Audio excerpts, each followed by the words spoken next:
Wait, Did you what? notice that was Sergeant Muffin's channel? No. He's been making like step charts for Beat Saber. Wait a minute. I because I've seen the one I saw had a girl. It was doing the green screen thing with the AR stuff. Oh, the one I sent you was Sergeant right. Muffin. Yeah. Oh, dude, that's amazing. That's Yeah. fantastic. It's apparently a popular round.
Okay. Nice. Hi, everybody. Man, what did we do before the beats dropped? We were just waiting. We were, That was a tantric, the millennia-long wait. we're just edging. Never stop. Never stop edging. Was there an XKCD comic that was something about the intersection, something of like DJs telling you to Put your hands up. I can't even. I'm like, I have so few bits of data on there, of course. There's the closest thing that I've read before is 20 years ago, The Onion did an article about how Parliament was still divided on the get up, get down funk debate, and half of them saying get on up, the other half saying get down, and then some of the moderates saying, well, you got to get up to get down. Yeah.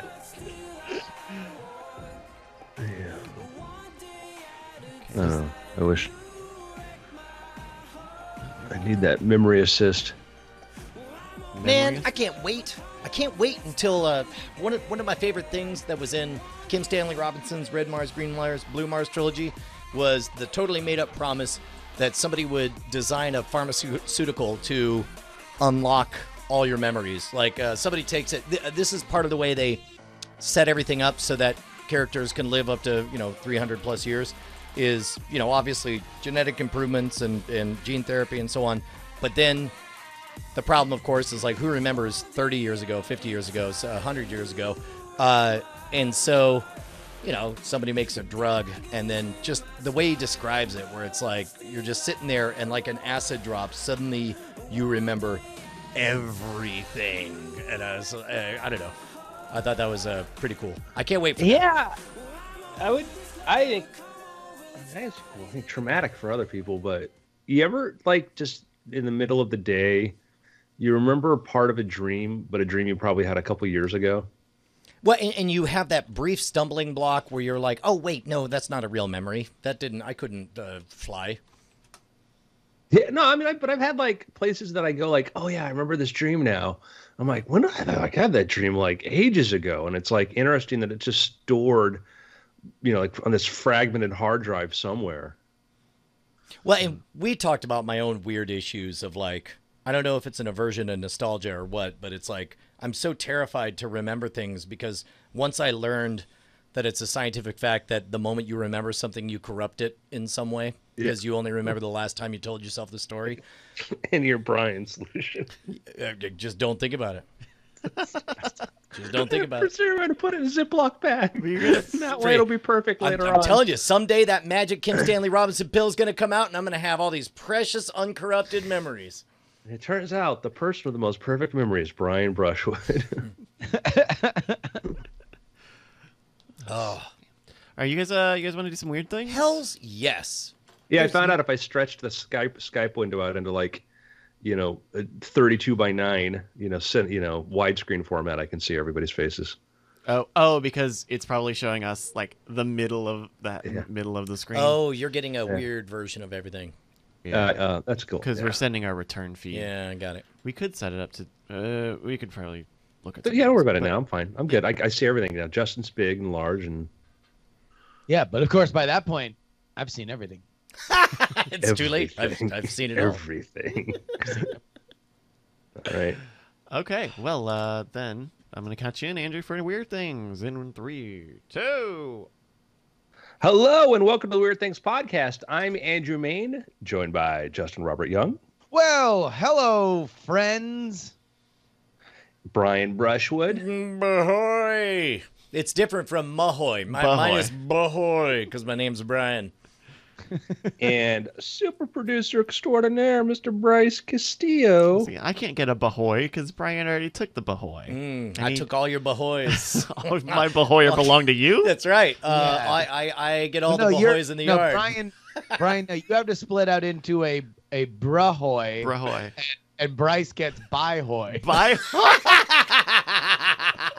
Works. You know that on the new Tesla update, you can actually set the photo. You can actually set. I'm sending this photo. That's my slip up there. You can actually set the phone to the phone icon to the old classic telephone icon, and it says "ahoy hoy." Oh, that's great. Like Mr. Burns. Montgomery Burns. So, gentlemen, we had some interesting aerial phenomenon in California, actually visible, I think, all the way to Arizona last night. Wait, are you talking about the fact that for the first time SpaceX landed their booster rocket on the West Coast on land? They not only yes, they did that, and when it took off like at 7:21 p.m., and right as the sun was setting in the west, which meant that it helped illuminate the vapor trail behind the rocket. So you've got some amazing photographs and images of that rocket launch. Holy cow. We're looking at a photo that Los Angeles Mayor Eric Garcetti tweeted out of this. Yeah. And that's extraordinary. Is that I'm tempted to believe that there are filters or something on this, but was it that impressive? Did you see it? Well, I just sent Bryce some photos that were taken 5 miles from the launch site by yours truly on my iPhone. And you can see for yourself there what it looked like. And the short answer is, oh my God, holy cow, amazing. I texted the friend the day before. I said, hey, do you want to go to this? He says, it's a night launch. I don't know if we'll see much. And I'm like, yeah, only a giant bright ball of fire in the sky. He's like, yeah, right. And I'm like, never mind. And I'm like, because I like night launches are actually, if you're close to it, I think are more impressive than day launches because the brightest object in the sky is the rocket. And so it's like suddenly you have a second sun up in the sky. Well, and plus also, isn't it the fact that I've never seen this, so I'm going to need to lean on you to describe this for me. But there's all the, not debris, the exhaust that gets, once it gets, so it's like the sun goes down, so everything below, let's say 10, 15,000 feet is in dark. But then once this punches above it, all of those clouds and everything, suddenly they are being illuminated not just by the exhaust of the rocket, but also by the sun itself. So I assume it looks like an amazing spiral cloud or something? Yeah, I'll send you where I think the photos are probably a little bit large, which take a moment to go through here. So there was a really amazing corkscrew pattern with the clouds of the exhaust plume of it. And then what happens, there were several phenomena going on. First I was 5 miles away. So I was like pretty close to where this thing was taking off from. And then you saw the big, huge orange glow of the thing as it took off. And then next up was, you watched the thing go further, and it felt like it was just going straight up over our heads. And then what happened was you eventually got the separation and the plume got illuminated by it. There was just a lot of things going on that was just unexpected as far as how this was going to, play out. And we watched that plume. It looked like a nova, it looked like that or something, just the way it was illuminated from behind. And then I assume a lot of that is because once you get beyond 1,000, 3,000, 5,000 feet, it's extremely difficult to perceive scale. Like, for all you know, it could have been an exploding star light years away at that point. Yeah. Oh, yeah. I mean, it was absolutely. And I, the last time, the two biggest aerial phenomena I've ever seen in my life are this and, the eclipse. And this was, but yeah, sense of scale, certainly hard to tell. And you can understand, like, when you watched, and what was cool is where we were super clear. So we could see the fairings as they fell off, the fairings as they came off the upper stage, for the satellite. Once it goes up into the layer, it's not worried about atmospheric interferences. We saw the fairings fall because they're getting hit by the sunlight. And as they fell and they spun, they would reflect the light of the sun. So we could see the booster, the upper stage, and the fairings as they were falling. So we have a photo here, and I'll explain what we're looking at. The upper left corner, that's when the rocket first launched, which looked like daylight, as that thing launched right there. And I have a photo I took as the sun set, and it looks remarkably similar to that. So that was when it launched. Upper right is when it was taking off, and left was after we had a separation stages, and the one in the center is actually the one in the center. The photo to the left, but the big bright spot in the center is actually the upper stage as it keeps going towards space, and then way above it, that's actually the booster on its way doing its boost back, and that's probably like the cold gas, whatever, getting illuminated by the sun as it's doing its corrections before it does its reentry. And the one on the right is well after the upper stage. It's separated and it's doing its burn, and it's keep going higher and higher and higher, to a higher. So that's in space. That's well in space now, and you're looking at the exhaust plume illuminated by the sun. Dude, that's amazing. It gives such a greater context. Like, you got to see in person the type of phenomenon that a scant 3-4 years ago here on the Weird Things podcast, we had to report, we reported as a genuine mystery. Do you remember the Scandinavian spiral, above the Norwegian sky? There was this weird spiral going back around, and it seemed improbable to say, oh, it's just a rocket that was spinning out of control. But yet, looking at those photos, it's like, yes, of course, that's exactly what that would look like if something spun out crazy. What do we see in here? Wow. So that's a spiral. Yeah. So from another point of view, you're going to get that effect of it. It was absolutely stunning as far as we're all like, we had no idea this was going to be this beautiful. And then, of course, watching the rocket land again. So that was it coming back down again. Wow. And that's going on the other side of the hill over at Vandenberg Air Force Base. And then we're going to hear, like, you won't hear it here, but like we're watching. And then the sonic boom. That's amazing. All right. Well, let me ask you a question, because I think this would be on the short list for me. If you are going to go back and show just either one series of images or, a short piece of video of what we have seen in the last 5 years to illustrate to somebody or to yourself 10 years ago, 15 years ago, hell, let's even go 20 years ago, just one series of pictures or clip of video that illustrates where we are in terms of our access to space, what would you show them? Oh, I would show the thing that would blow the most minds would be the double booster landing at Canaveral. Yeah, even more than the payload being delivered of a Tesla in space with a dummy, or possibly, I would like to believe, a foe of Elon Musk in space. Like, that synchronicity of those two, not just one thing, but two things doing what 5 years ago appeared totally impossible. Man, like that's one of those, we've talked about this before, like in the juggling world, nobody ever has been able to juggle 6 balls at once. Somebody makes a YouTube video of them doing that. Within a week, 3 more videos have done it, because like the mere knowledge that something is possible shapes the amount of effort and attention people put into trying to achieve that thing.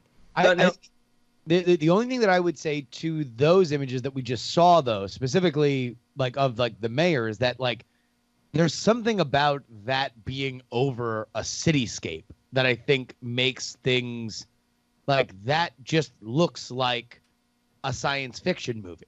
That like and it did not take off from like downtown Los Angeles, but it's certainly giving that idea of like, oh no, wait, this is closer than it's ever really been to a reality. That now we are in a phase of the bridge between us and space is now complete, if not highly trafficked.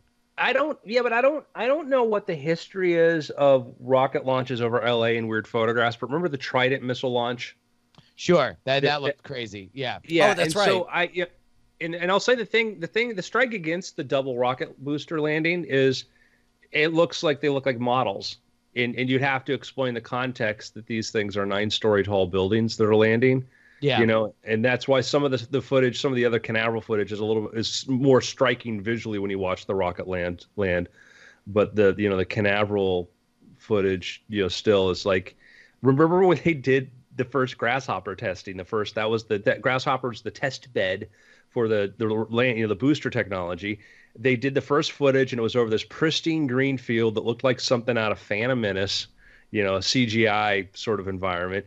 And there were people on YouTube saying that, SpaceX faking this. It's just PR. It's just fake. It's, it's a Magic Leap demo. Speaking of which, separately, I don't know that we've talked about this on Weird Things. And forgive me if I already brought it up, but I tweeted out like a week ago last Friday, an online quiz about whether or not you could detect the difference between a deep fake and a real photo, and Justin responded with a coy wink. But the article was phenomenal because it has this this binary thing. You go to increase. It's like a video game. So the title of it is I think this is this is on Australian ABC. abc.net.au. There you go. Can you tell a fake video from a real one? And it sets up like a video game a number of challenges here where it starts off very simple. Which one of these is real? Which one of these is fake? One of them is, so you have to vote whether you think Trump is fake or Obama is fake. And it turns out that Trump is a fusion of actual footage from the debates mixed with Alec Baldwin's face. Yeah, that's weird. I was like, that looks like Alec Baldwin. Why are we? Right, correct. But then they start giving you these interactive tools so that you can see. Well, now we're blending fakes, and this is post deep fake. but then it takes you a step farther. So in fact, this will be fun to keep on going. So now here's two people you don't know, and it says which one is fake, the left one or the right one. Also, the possibility are both fake or are neither fake. Like what's your take on this one? Because I guess they're synchronized, which tells me that one of them is based off of the other. Yeah. So I'm gonna say one. The level of fakes are incredible. There is a problem in this testing, as far as I understand. The one on right looks fake to me, but we have a compression issue problem where now the way we do motion compression is that if you're looking for lag and other bits and things like that, it can be hard to tell because most of the video we watch now is fake to a degree, and that it's averages or there's some algorithm deciding that this is what you're going to do. So I would say right, but I'd say I would need better quality video to watch, because I can't tell. Real video looks fake to me because of compression and the way they do stuff. Well, and of course the point of the article. So here we'll say the right one's fake just for grinsies here. In which case that's what most people say. Yeah. And then the actual answer is it says the woman with the red T-shirt is a deep portrait, so it is correct. The right one is fake. But then it gets a little bit more complicated as we're dealing with two copies of the exact same person, and then it gets more complicated beyond that. But then you weigh the fact that the video is. We have relied on video for the past 70 years to be the information vectored of standard to prove something. And now we live in an age where word of mouth can spread, very, very quickly. And let's say if you knew that one of these was fake, yes, you would, in an A/B test, maybe be able to identify it. But would you instantly, upon viewing it, know it's so fake that you would hesitate to pass that along to your friends and create this poisonous information vector out there. Oh no! And as a plot line that was in my book Angel Killer back from 2012, that was the modus. The thing I had was I had not to say I predicted the whole deep fake thing, but I did take a look at visual algorithms and realize that we were entering into a period of time when that was going to be a problem of the credibility gap, and so I had to kill a serial killer who used that to impersonate people because it was very easy to do that electronically. But I'll throw out that's spooky. But imagine this, Brian. Your phone rings, and it's Justin Robert Young, says so in the caller ID. And there's Justin's voice. I mean, why would I doubt that that's Justin? Justin, Brian, I'm in a problem. My car just got totaled. I'm on vacation here. My rental car totaled. I don't have my credit cards. I'm in a problem. I need to get some money. The host of my Airbnb here says that you can deposit money in their PayPal account and they can help me out. I just need like $200. Can you help me out? I mean, why wouldn't I do that outside of the fact that it's quite literally the plot of every text messaging phishing scam on Facebook? He's talking to you on the phone. Sure. I mean, you're right. I mean, that level of fidelity would totally subvert my natural caution in that kind of situation. Wow. So are we at a point now where I'm going to be calling for the rest of our lives are going to be us picking up phone calls from each other, explaining that our limited window for healthcare enrollment has been extended. Oh my God.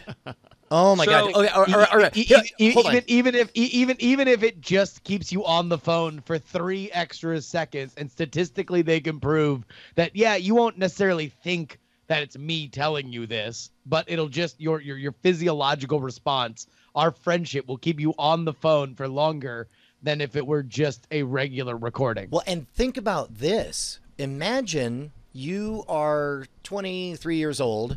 You're starting at a workaday job. You have, let's say, 150 to 500 contacts in your total social media profile, and a company reaches out to you saying, hey, don't know if you're just totally set and have all the money that you want, but we're willing to give you $500 a month for the loan of your voice. We'll never claim that it's you.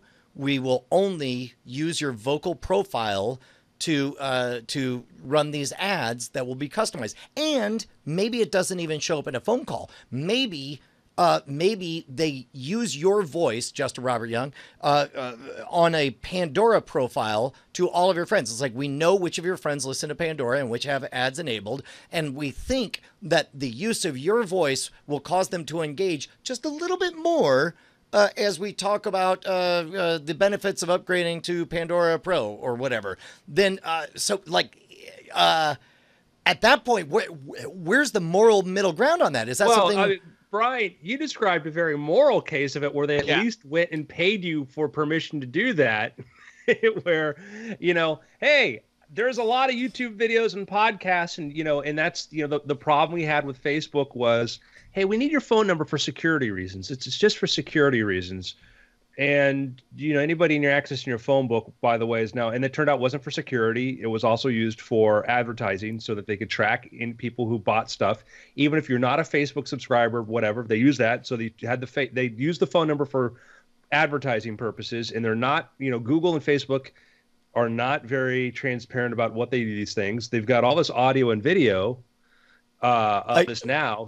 We made a joke about a version of this 5 years ago at Dragon Con during our live NSFW show about how a lot of people, have services like Spotify and Pandora that you turn on sexy music when you want to have sexy time with a loved one. But the idea of being in the middle of sexy time and all of a sudden I just hear the voice of clearly Justin Robert Young saying like, hey, it's your old pal. Listen, I know that you may not think that it's worth it to get Pandora Pro, but I guarantee you it is. Listen up, ladies and germs. You keep naming actually good advertisements and moral arrangements. If you are in the middle of sexy time and you don't have Pandora Pro, then you really should upgrade. Like that's a mood killer. You don't need to have, some for-profit university in the middle of your, vinegar strokes. I mean, that's what I'm saying, man. So I think that that's the best case scenario. My genuine fear is, we've talked about this before. Adobe has Vocode, which is the software that does voice. It's basically deep fakes for voice, takes small samples of voice, it can do it. We are going to see, in the age we're in, we're going to see sooner or later, we're going to find out somebody's getting spoofed. And, there's the intelligence problem of intelligence agencies, government agencies. And I mentioned the phone thing because I right now can spoof Justin's phone number and call you, Brian. I can spoof you with this phone number and do that. Phone numbers aren't secure. They're bogus. We have a friend of a friend that just got a scam call from the local police station saying that they were going to be arrested unless they paid some immigration tax or something, and it looked legit because it came from the police station, but it was a spoofed number.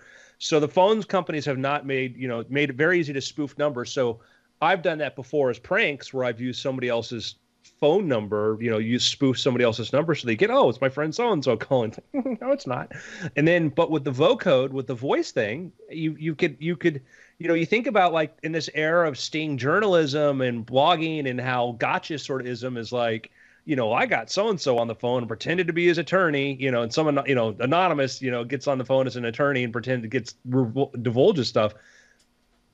It's scary. It's scary. Yeah, we've touched on some of this. What I'm hoping will happen is, so think of these possibilities as pathogens that right now have historically, let's say we're making up all the numbers here, have only been possible and used at high-level espionage, governmental intrusion attempts for the last 10, 15, 20 years or whatever. And now, like other pathogens, they're multiplying and they're becoming more available. Other people are getting the same idea. I would like to believe that the antibodies of good best practices of caution and habit and understanding, there are a lot of things to be upset about over the last 3 years, but it's I would say fairly undeniable that 3 years ago we as a society were less even aware of the concept of fake news, much less had a built-in skepticism of it, like, hey, is what I'm reading from a trusted source? And we had talked about how, institutions like PolitiFact are essentially stepping in. Now, granted, in all of the analogs, whether it's Snopes, whether it's PolitiFact or whatever, there are going to be these antigens that step in to fill the niche for the desire to know that the information you're feeding yourself is healthy or at least as close to true as you believe.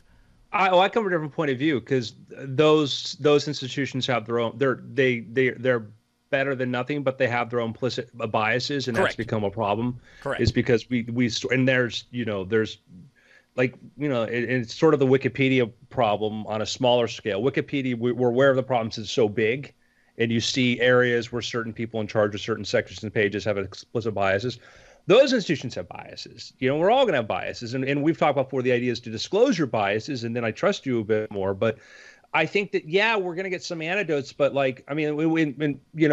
spam was easy to solve technically from an AI point of view because it's repetition. It targets some people. But there are still billions of dollars of victims every year from spam phishing. The last election was affected by a phishing attempt that affected a person who was in charge of part of our intelligence apparatus previously in a previous administration. I mean, that's the thing to think about. Somebody who is in charge of large parts of our defense and military and whatever previously got phished. And we don't know how many times this happens without that happening. So I never pick up my phone now if I don't recognize who the caller is. I never pick up my phone now because it's gotten so bad that we have not seen, an adequate, antigen for that yet. And that's frustrating to me. Is it's like, there will be some, but I think there's a rate at which some areas we get outpaced. And, when the biggest, smartest algorithms belong to marketing companies. Yeah. So, I mean, I do think that much in the same way that 10 years ago, you could say, oh, well, Photoshop technology will make us never believe a photo again.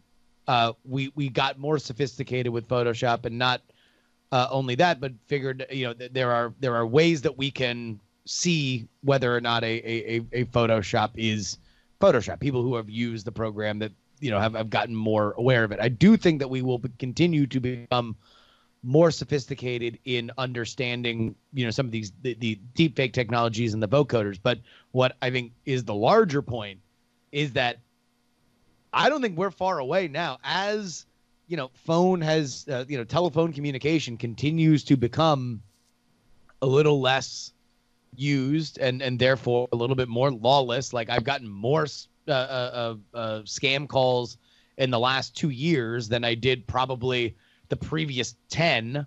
I do think that we're going to see Brian, like, you probably more than me, and me and Andrew not far behind.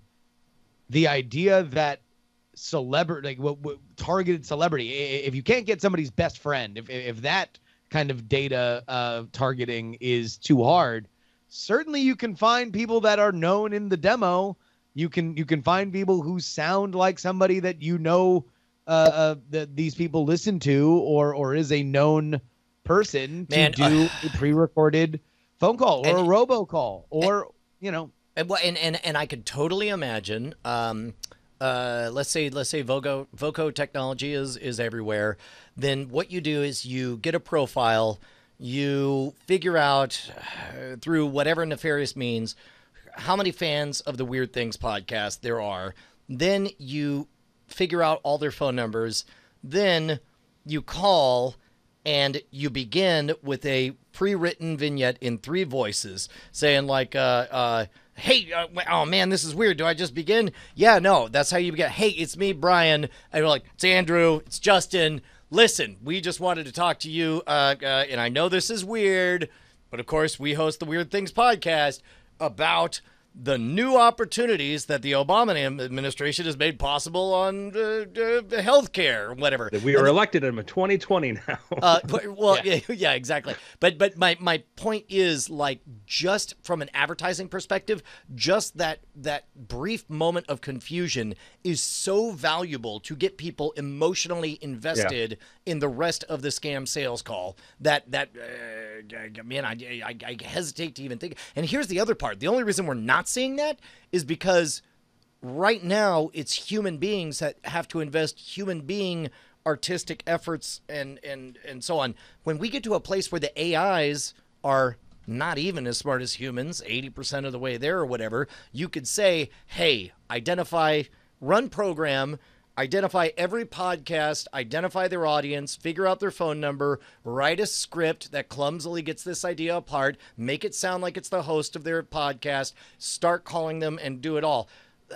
Like, I mean, how do you even? Well, Brian, back up. Okay, let's take your let's say we do vocode of President Obama, okay, and we get a list of DNC supporters, which we have, and we have our we have somebody on that could just be somebody we're paying in Sri Lanka to do the voice because it's going to be made it sound like him, and we have him cold calling people like, hey, this is Obama. I'm actually working doing the it phone live, room here. Yeah, I'm working the phone room here, helping to raise money for so and so, and like, oh, it's really me. How you doing? Which we already have a version of where you can. But it's not really DNC. It's the money. I'm saying going to somewhere else. Sure. But we already have that now because you'll get these weird hybrid robocalls where it's not them just playing a tape, but instead it's clear that somebody is sitting in front of a soundboard and they have 27 different responses they can click. And we've talked before about how socially awkward it is to immediately go into a Turing test and they even have buttons on the soundboard that are designed to assuage your fears like, oh, no, don't worry. I'm definitely a human being. I just need this technology in order to communicate effectively with you, making it sound vaguely like it's somebody overcoming a handicap and that to assure you that everything is on the up and up. I think that I would not be shocked if by the 2020 election cycle we don't get really nasty robocalls for people with just illegally using their voices, because a lot of the times robocalls now are ugly and bad oftentimes that are spreading malicious and false rumors about people, and no one ever really finds out where they came from, right? But so why not, if you're already there, why not say like, hi, I'm taking a poll. Have you heard the new leaked audio about candidate X, and it's candidate X's voice screaming some awful thing. I'm sure that could be an issue. I'm just kind of more concerned about like the people who are the most vulnerable, like, because you brought up using somebody who is beloved by a lot of people who says, hey, I need what sounds innocuous, like, oh, we just need a $10 donation to something that's not the institution people think it's going to. All we need is this, but we'll make it easy. I'm going to put you over to so-and-so and you can just we'll do it direct from your bank account. And you give them all the information because it's like, I got a call from Bob. I made a campaign contribution, and it's like, no. And that's my fear. Now I have one of the solutions I think we're going to see happen. And I think it's going to happen. Like I showed you before on the Apple, like on the iPhone, how it had the face scanner tech, and that's in other phones are developing, have this too. And based upon the Kinect technology that Microsoft is the first one to use, which projects all the dots over your face. This is amazing because this thing sees in the dark. Like you pull out the iPhone and the iPhone 10, and you aim at your face in the dark, and you use like one of the developer things. You can see a 3D map and everything, even though it's dark. That'll be part of it because I think we're going to start moving towards away from phone calls, and you're going to have secure Google calls or secure, FaceTime. There's going to be a version of like, I'm only going to accept this call if it's coming from, I know that device, it's coming from a device that belongs to my friend, and I know that they unlocked it, and maybe even real-time video.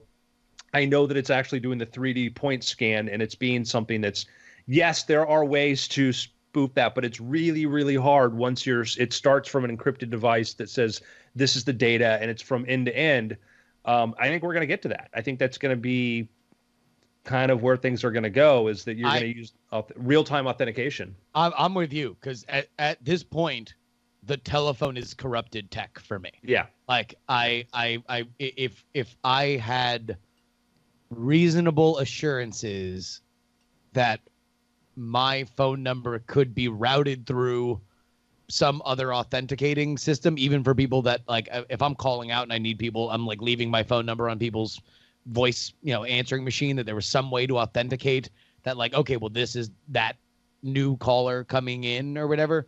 I would use that in a heartbeat, because as it is right now, that pie chart of useful phone calls to non-useful phone calls is getting that useful phone call slice is getting thinner and thinner and thinner and thinner. And oftentimes it's also just frustrating. Like it makes me angry to pick up the phone.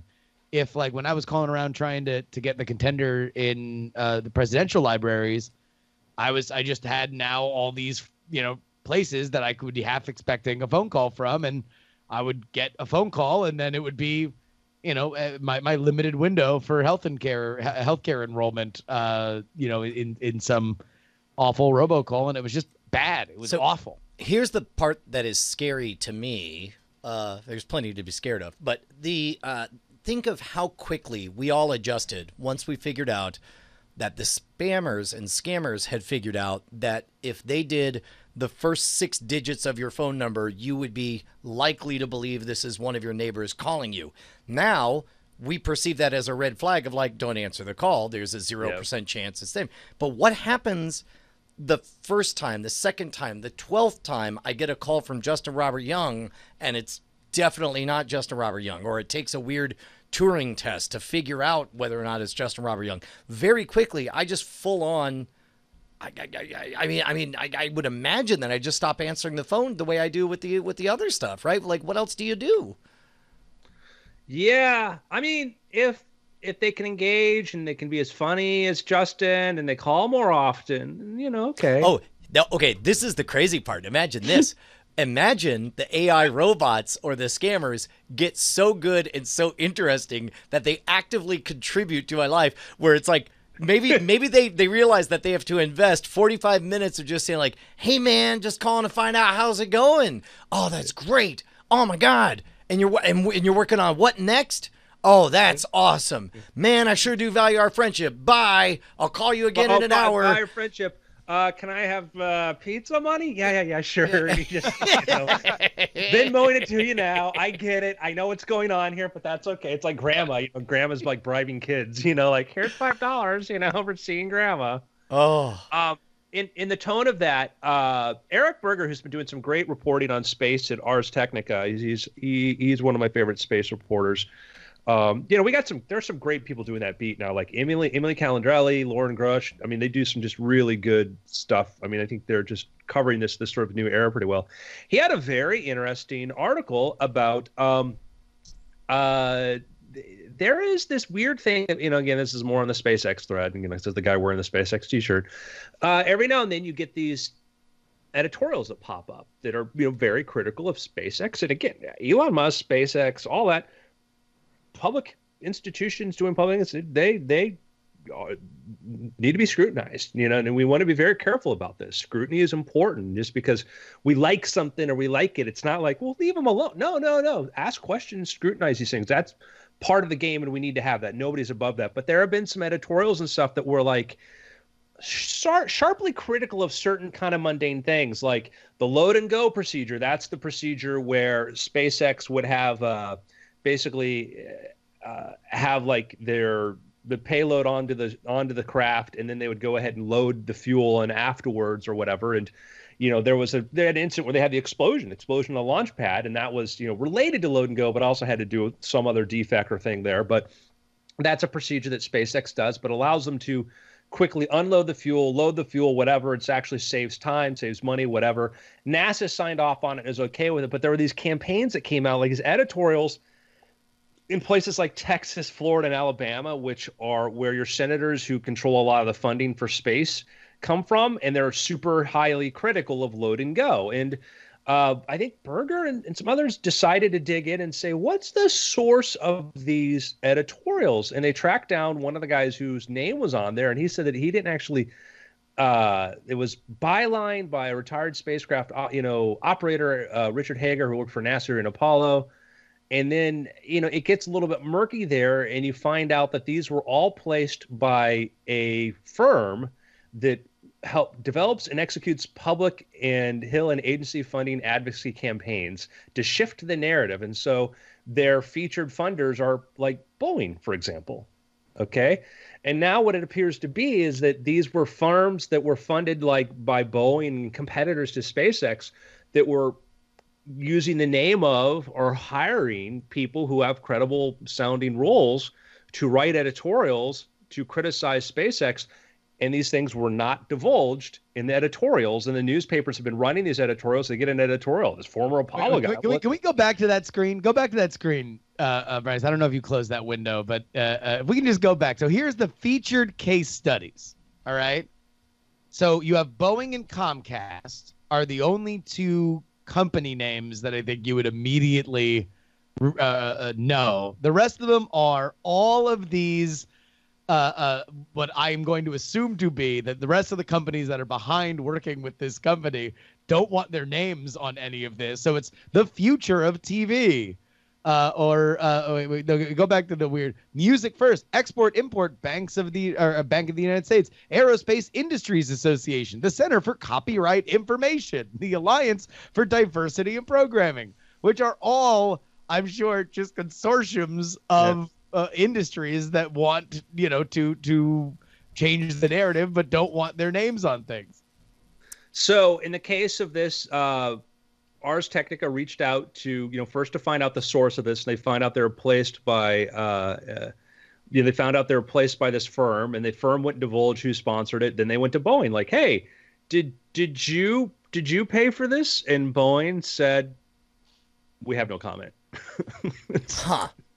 This is like a weaponized version of everything in Ryan Holiday's book, Trust Me, I'm Lying, where, and I'm not going to say there's anything innocuous about the techniques that he discusses in Trust Me, I'm Lying, but he talks about the practice of trading up the chain, starting with the least reliable blogs who desperately need content 24/7, then writing under multiple assumed names to the local news affiliates saying, hey, did you see this? And somebody who needs to make 6 to 8 blog posts per day says, well, it's, so-and-so is reporting. Now you have a NBC affiliate and you're able to reach out to Gizmodos and Engadgets out there. And then once they report it, now all of a sudden you're on Wall Street journals and so on. In this case, this is all to sell tickets to the movie I hope they serve beer in hell, or to sell American Apparel. But now it's like, you're dealing with big enough dollars that it makes sense to just carve out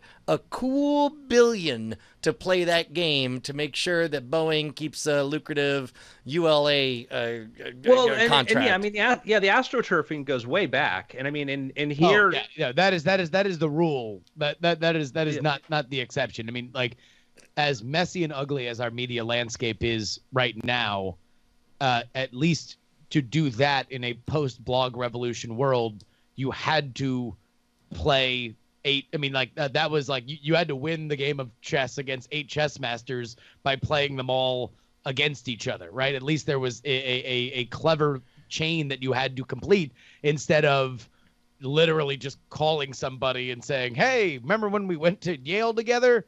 Anyway, these kids, stop, we need to run this editorial, and people being like, sure, you seem like a real friend to me forever.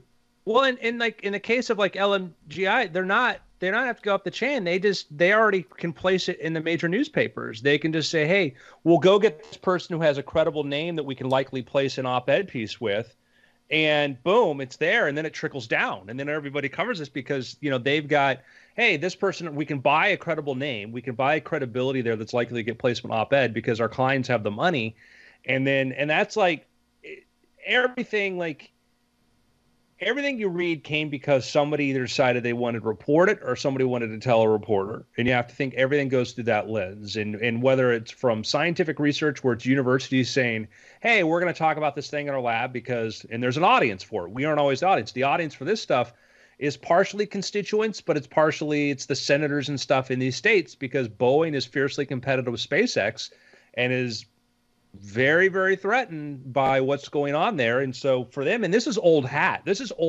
for them, it's, to do these sort of things. It's not a new trick that they discovered of like, hey, we can buy narratives to try to influence. And this is part of the, this is the military industrial complex. And I'm sure it goes all the way down to, back in ancient Rome where somebody's playing, the news crier, to like, hey, was there a chariot accident with Claudius Romanus's chariots? Why don't you point that out today? Senator Pepperstein's daughter fell from a chariot because of a faulty wheel from so-and-so's chariot. I totally think you always need to understand where your stuff is coming from, where your news is coming from. And I think that anytime, and this is even from inside journalism, the most ashamed I've ever been in my short journalism career was when I was so sure about a narrative that I didn't do my due diligence, that I didn't think any more about it, that I didn't check that extra, like, yeah, it's 99.999% probably this. And that's really, in terms of value, the best education I got from editors, good editors, were like, no, it can never just be 99.999%. Like, either you have it dead to rights, or you work harder, or you let it go. Like that's the hardest part when you are trying to kind of get stuff out there. Now, when you get into the opinion section of newspapers, like or media in general, that's really where I think things are the most interesting, because when you look at, like, now I'm fascinated with the subreddit r/politics, because there's this very fun, interesting thing that is happening, and fun and interesting, you can probably take it your own, mileage may vary, but they made the decision as a board to say, we are not going to let people posting change the headlines on when you post an article. So you're not allowed to post memes, not allowed to post whatever. You're only allowed to post headlines. And we are going to whitelist the sites that you are allowed to post from, right? And so what's happened is the things that get the most traffic are the headlines that are written like somebody who's trying to write a salacious headline on Reddit. So you're really only self-selecting opinion articles and stuff like that. And that doesn't happen all the time. But if as somebody who follows this kind of stuff, very often it is the most inflammatory headlines that get the biggest traffic.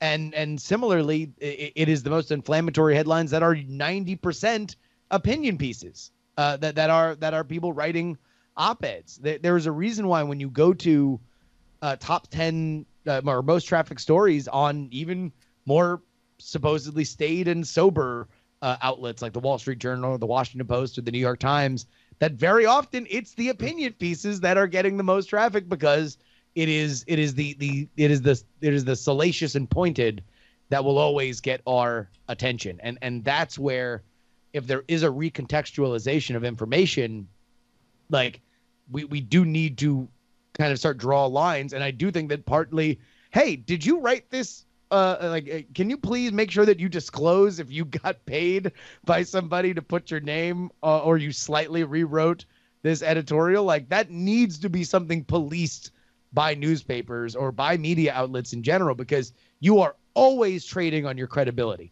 There are two things that will always trade on your credibility as a media organization: opinion pieces and unnamed sources.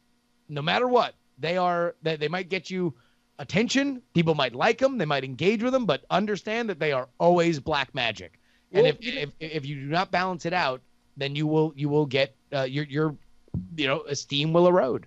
Well, we're seeing that right now. I think it was Business Insider that had the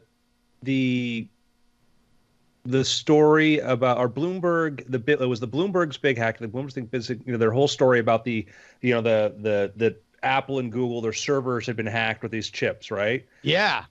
And that story, everybody denies it, and even Apple. And I give credibility when Apple certain denies stuff, because Apple's famously said to the government, "No, we're not going to do this." They have no problem drawing a line in the sand as far as what they will and will not do, and they've been very clear about, we'll disclose what we can, whatever. And if they can't say anything, they generally don't say anything. So the idea that Apple's lying about this, I don't put much credibility to. I think they have higher credibility in these areas than other things. I'm not going to say they are about their battery life and a lot of other things, but everybody says this story is just flat out not true. But Bloomberg stands by because we have nine insiders tell us this.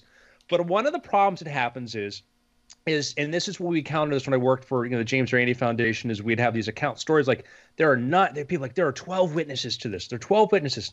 No, we found out one guy saw it and he told 11 other people. And there are 11 people who heard this guy's story that were then, then people like, oh, 12 people have told people said they saw the same thing. Or here it's like, we have 9 sources of this. Like, is it 9 insider sources who say these servers were hacked by the, Chinese, government, that heard one person say this story? Is that the case? Because that often happens a lot where, hey, we have 5 people all say this is true. It's like, yeah, 5 people believe this one person. And that's a thing our brains don't process. Yeah, I will say that this is a very interesting story, and I highly recommend people read more into it, because the sourcing that Bloomberg says is 9 sources that also spread between somebody involved in U.S. federal law enforcement, Apple, and Amazon. Now, Apple, Amazon, and the U.S. Justice Department now say that it's not true. Yeah. And for the record, the story here is that what is it? Supermicro? Who's the Supermicro? So So Supermicro is a motherboard manufacturer that in their infinite scaling, they had to subcontract out from their main Chinese factories to smaller Chinese factories, and that the People's Liberation Army got them by way of either graft or intimidation to place a small chip on their motherboards that would allow somebody to access not only that board, but also whole server farms that were apparently found in Amazon and Apple, as well as other organizations. Now, that is the story. Almost immediately, and even included in the story, were rebuttals from Apple and Amazon. When we covered this on DTNS last week, I was trying to find where the statements, the initial statements in the story could be wiggly. But since then, not only have they come out with further, more full-throated rebuttals, but also, the U.S. Justice Department has said so. So it's like, this is a fascinating story because it didn't look like a very wobbly story from Bloomberg's perspective. They certainly put a lot of time and effort into it, which would suggest that this was something that was cleared from the highest levels of Bloomberg's news organization. But normally you don't get this kind of pushback. If it was something where, and let me be clear, Apple or Amazon would not be looked at as doing anything wrong. It would be they had gotten that they were a part of a very sophisticated supply chain issue with the Chinese government. This would not be them being insecure necessarily. This would be a gigantic operation that had reached a conclusion. So it's curious. I would encourage everybody to follow along with it because it is very, very interesting. I believe every part of it is possible. Every part of what I read sounded extremely compelling, but then the way, and like you said, the denials were not the Weasley sort of like Google or Facebook ones where you're like, oh, no, they didn't. They made a very careful rebuttal to it. I understand like the 9 people from 9 areas, but like all it takes is one security conference where DHS, is at, and some Apple security people and one other person, somebody does it, they have their private conferences going all the time.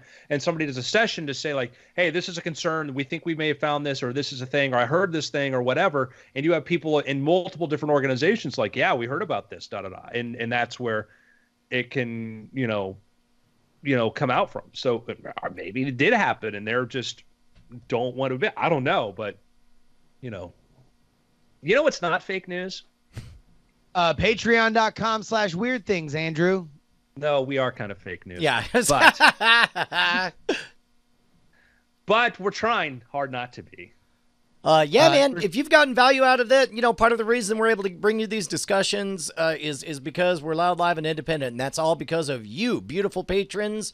$26. That's all we want. Just $26 per episode. Let us get to that eternal sustainability goal at $26 per episode. So if you have a buck, if you think the show's worth a buck, if this was a vending machine and you would have bought it for a buck, we would like that buck. Patreon.com/weirdthings.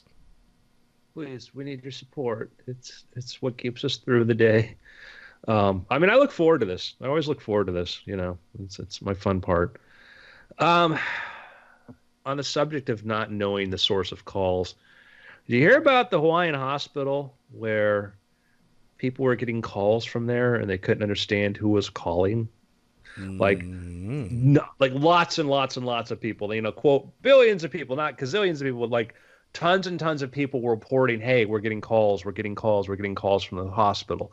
And there are a lot of theories. Could it have been the deceased reaching out? Could it have been something going on? Why are all these calls coming from there? Why not?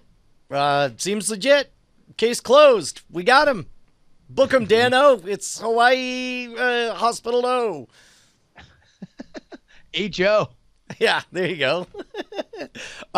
So explain to me what you mean when you say they couldn't understand them. Were they talking gibberish or nonsense or like nothing? Just silence. They'd pick up the phone in silence.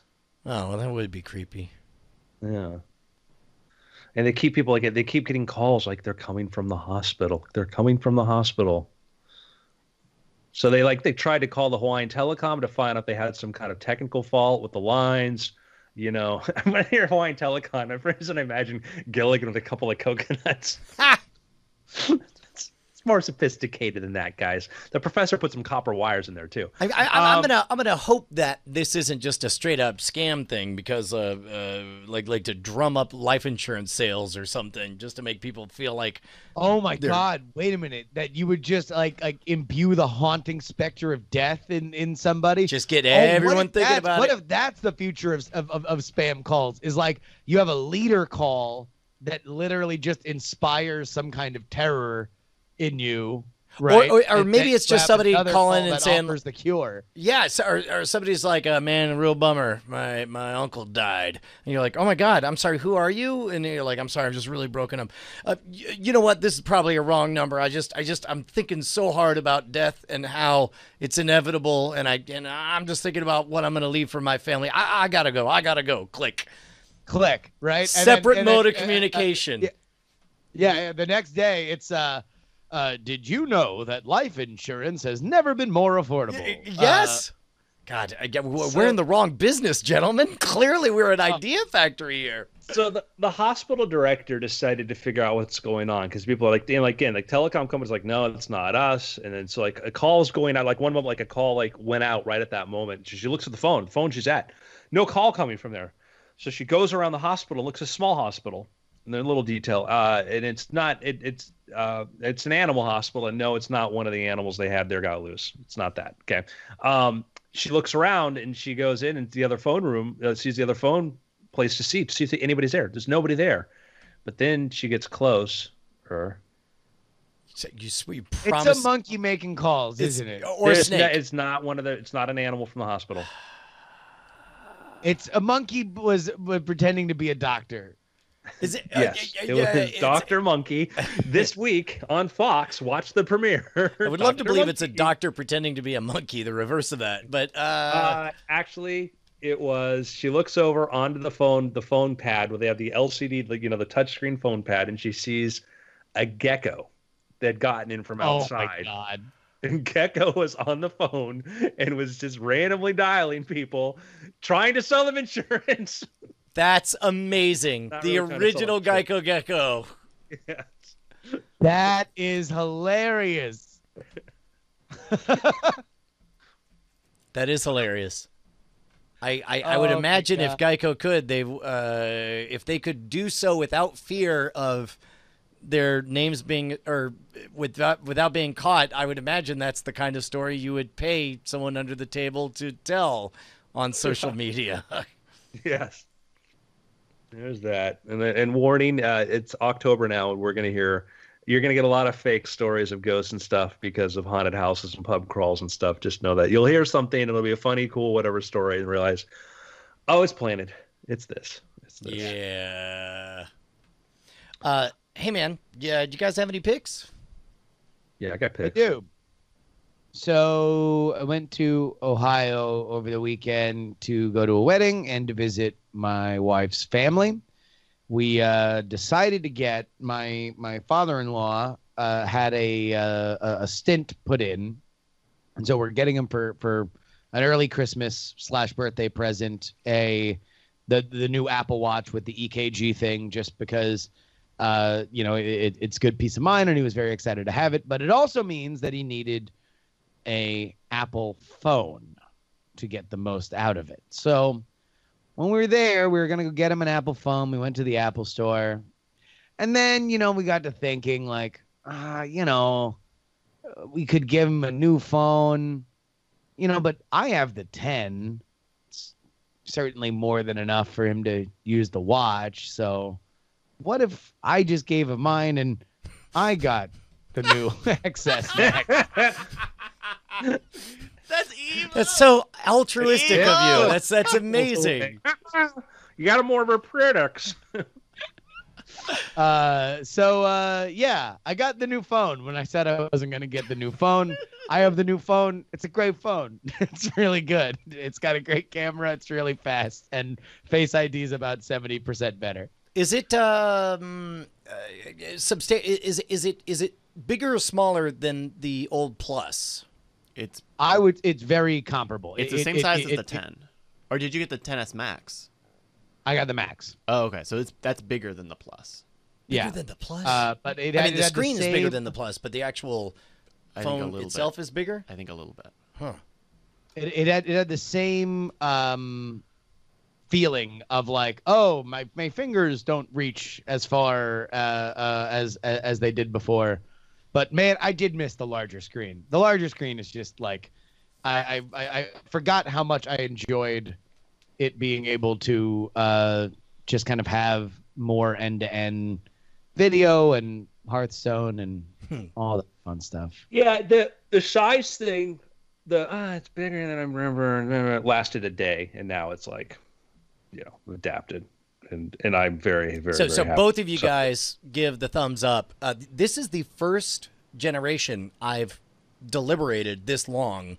I mean, it's been automatic for 12 years. You were hemming and hawing last year too about the 10. Yeah, but then I definitely got it. But now it's out, and I could go get it if I wanted it. But and in fact, I have a pressing need because my daughter's phone's crapping out, and I have an excuse to give her this one. And yet, I don't know. It's if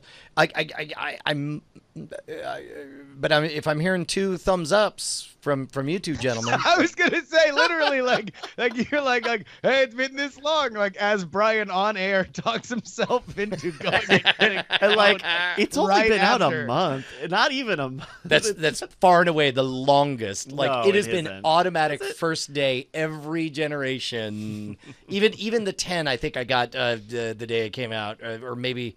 No. you We waited both ordered it because we both had the same story of AT&T AutoPay being stupid as we were trying to pre-order it. Yeah. No, I was gonna skip this one and just go with the next version. This opportunity was here, so it was just easy to do. But I'll say this: look, it's a great phone. It's really nice to be able to have a new phone to basically continue to move the leading edge of all the tech that comes along with it. Like that's ultimately what you're really buying by living this ridiculous lifestyle.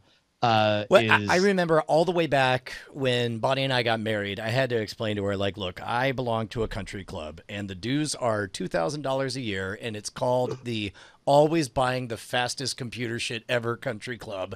And if it's a problem, then we need to really talk through our marriage now. And sure enough, like that has pivoted. It's gone from desktops to laptops, and now that $2,000 a year due goes to phone crap. But I've always been a member of that crowd as long as I could afford to do so.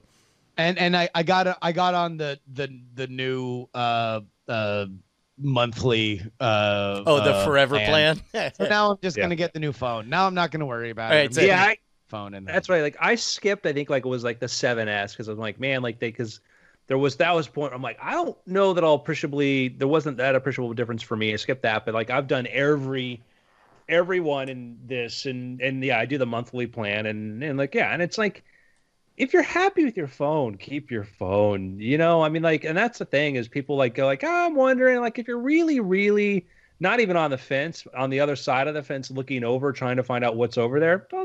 Don't. The phone you have is going to be good for at least 16 months. Don't feel pressured to have to do that if it's doing what you need it to do. The phones have got a little bit like, that a phone now, if you buy something today, you're probably going to get 3 years of pretty good utility out of it. And then the software updates, and whether you're on Google or whatever, then it'll start to get, deteriorate. But after that, like, don't feel pressured, kids. They're powerful chips in here. Like there was a benchmark that came out last week, I think, that was like, it's not a 1-to-1 comparison, but the new chip in the new iPhone is very comparable to desktop feels like it, man. Or like decent desktop computer. Well, and comparing an Apple phone to the speed of Apple desktops right now is not really fair, considering. But not desktop, but like specifically. I know. to chips. I just making a slam against how Apple's been slow to update their, Yeah. stuff. Look, Brian, the thing is, whether or not you get the new phone, you've already benefited by Bryce having the new phone and just taking awesome pictures of you while you're shooting Modern Rogue stuff. Yeah, no, I'm not going to lie. It looked great. And I was like, you're right. I should. Okay, fine. You've convinced me. You know what? And here's a genuine thought I had is I need a new pair of earbuds anyway. Oh,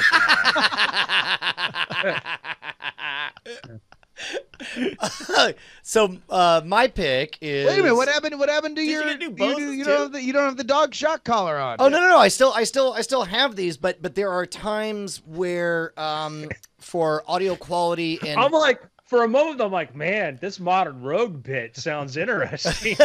No. The dog shot collar. I'm like, wow. We almost did that once. Yes, we did. For Night Attack. But there was a time and a place for like the regular earbuds happen to fit in my ears nicely, and I'm able to have a situational awareness to where you can hear. I do. There are times I like shutting out the worlds with the noise canceling Bose stuff, and especially now that the new version apparently doesn't sound like hot garbage when I talk to people, I'm wearing that more. But at some point, I lost my other set of earbuds, and so I could either spend $40 I got like a bunch of those, or so. My pick is a pick that I've done before, but the nice thing about this pick is that they have so many different stories. I mentioned a while ago that I discovered the podcast Business Wars, and now it's fun because like I'll see a new story come in and I'll say, I'll get to you when the entire thing is there. And so I waited, a few months later, and it's like, oh, good. Now all of Southwest versus American Airlines is out, all 7 episodes. I just finished today Marvel versus DC. And of course, Coke versus Pepsi was great. Nintendo versus PlayStation. And I believe they did a different one, PlayStation versus Xbox, as like a follow-up of it. It's just great. It's by the numbers. There's a little, there's 2 ad breaks per episode with 2 or 3 ads per episode. But like I'm excited to go back to Hearst versus Pulitzer and some of the classic stories that they do. And it's fantastic. They make sure to do a disclaimer at the end. Like rather than just tell the story, they do simplified what you would imagine the dialogue might have sounded like, and it's all one guy, and he's in your left ear saying like, well, it's me, Stan Lee. I don't like DC, and it's like it's me, the artist that leaves, and Ditko, or I don't know the other one. Anyway, that's a good representation of it. Jonathan Other One. What's his name? The guy who did all the art for Marvel and never got recognized for it. Anyway, it's that one. It's great. It's great. Somebody's screaming at home. I'm sorry. Yeah, but it's a good podcast. You should listen to it. Cool. I have been watching. I had been watching a lot of the Great British Bake Off because it's on Netflix now, but that reminded me of how much I just like cooking shows, but also competition reality shows.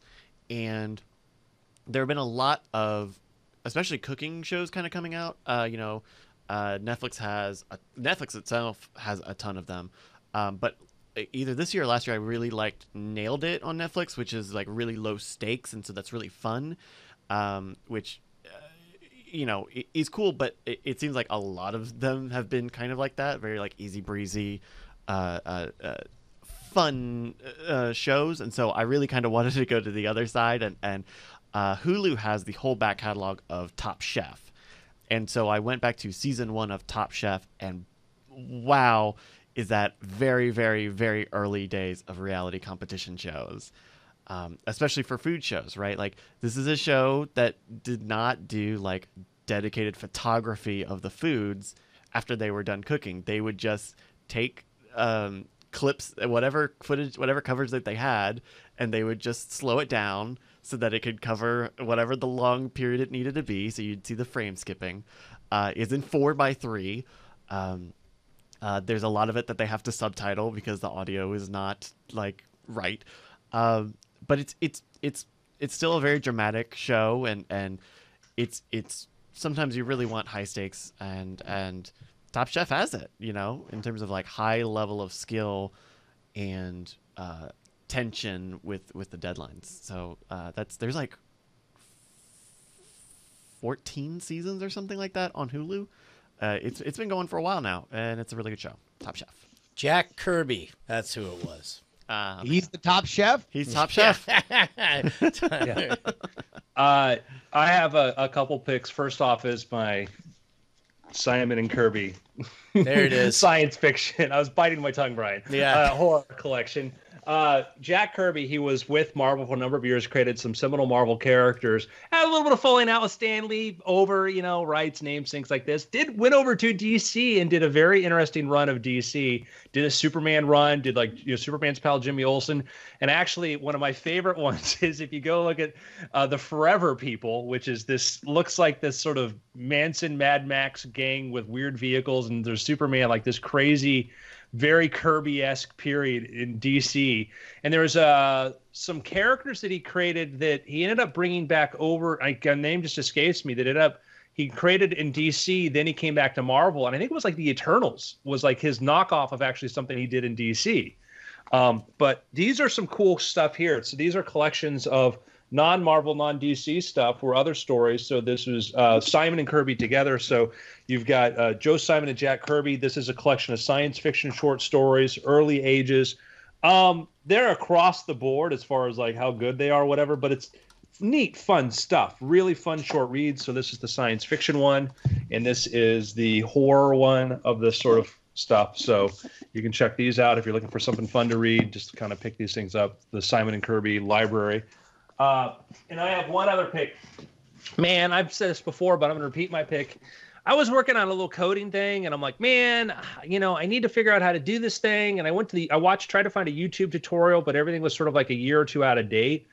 And I try to go to Udemy to find it. I couldn't find it there. I'm like, well, let me go check Lynda, lynda.com, which is free in many places if you have a public library card.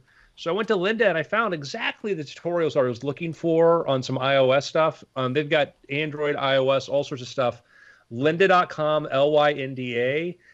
Check out your local library. Find out if you have electronic access, because often it is free. And so you can get free access to tutorials on everything from Photoshop, creating business plans, marketing presentations. There is an incredible wealth of knowledge out there that is free or marginally free that just was never available before. Right on. Which we'll go into a little bit of an after things discussion, I think. So cool. Yeah. Everybody good? We're not just good, we're the best. It's been weird. It's been weird. Cool. So weird. Okay. Quick break? Yes, sir. Sure. Make sure my car didn't wash away. Yeah, we're having a little bit of a thunderstorm here in Austin. Hey, Justin. Hey, man, what's going on? Oh, not much. How are you? Doing pretty good. How was you went to Ohio for like a wedding, right? Yeah, well, we basically combined what would be our Christmas visit with the wedding. So we just went early. We went on Wednesday. Nice. And then 5 full days in Wow. Ohio. That's a lot of Ohio. A lot of Ohio. It was great, actually. The wedding was amazing. It was good to see everybody. Things actually were like about as good as they could be. Tell you, I got a lot of use out of my Switch. Oh yeah. On the flights, because I was actually really counting on Wi-Fi on both there and back, and I almost wonder or not whether it was the same exact plane, but Wi-Fi was crapola on both, which meant that I got a lot of time On the Switch? playing my Champions Ballad expansion on Breath of the Wild. Oh yeah. That's the one where you go and you do like the song that the bird guy sings, right? The Basically. bird, yeah. So you go and you you do one actually really cool initial quest where basically you have a weapon that brings you down to a half heart. So literally one hit kills you, but the weapon is a one-hit killer for anything. Oh, interesting. So it's like you can kill anything in one hit, but you have can't get it You at can't all. Get hit, yeah. So- Spider-Man, the new Spider-Man on PS4 has an outfit that does a similar thing. Oh, where really? You are in like a sudden death mode. It's a fun little outfit that they have for that. So then with Champions Ballad, you then go to each of the 4 things, Mhm. and or for the divine beasts. Yeah. And there are these monuments that kind of come alive and show you places where you need to go to like do these little challenges, but they don't put it on like the map. So you actually have to do a little like cartography of like taking a picture with your camera thing of this rune, Yeah. and then figuring out where it actually is on that's your like map. So it's fun. I've had a good time. It's been a nice little nicotine patch of like I know nothing's gonna be what it was, but it was good all the same. Nice. And I just crushed time. It was awesome on that flight, man. There's just something about being able to just that Whoa. screen and oh my god. Your whole damn mic Mic drop. fell off. All right, I'm gonna use it. Okay. Oh my goodness. Ooh. What is it? I've been playing the new Forza Horizon 4 car racing game. Hey, Andrew. I'm proud of myself for going Forza. I think that's a car game. Shows you my knowledge. It's like a big open world car game, but they give you just like tons of money and tons of cars, and so you end up with like all sorts of supercars and fun like novelty cars and like box vans and stuff. And the community that like makes designs for all the cars in the game is super big, and so there's tons of libraries for everything from like, oh, this is like a pitch perfect like chitty bang, or no, was it like Herbie, or like, you know, here's a library from some race for a decade ago, and it's got all the right things right. And but I love finding like the bad like anime booby libraries and just putting them on on these really expensive ass cars. It's customization and open worlds and stuff are fascinating, you know, and you could see it's kind of, as in retrospect, it was sort of obvious that where kind of our interest in sort of stuff would go. And then also like I'm fast by games more from like a theoretical point of view of like, why do certain things catch on, why do certain things become, you know, big, you know.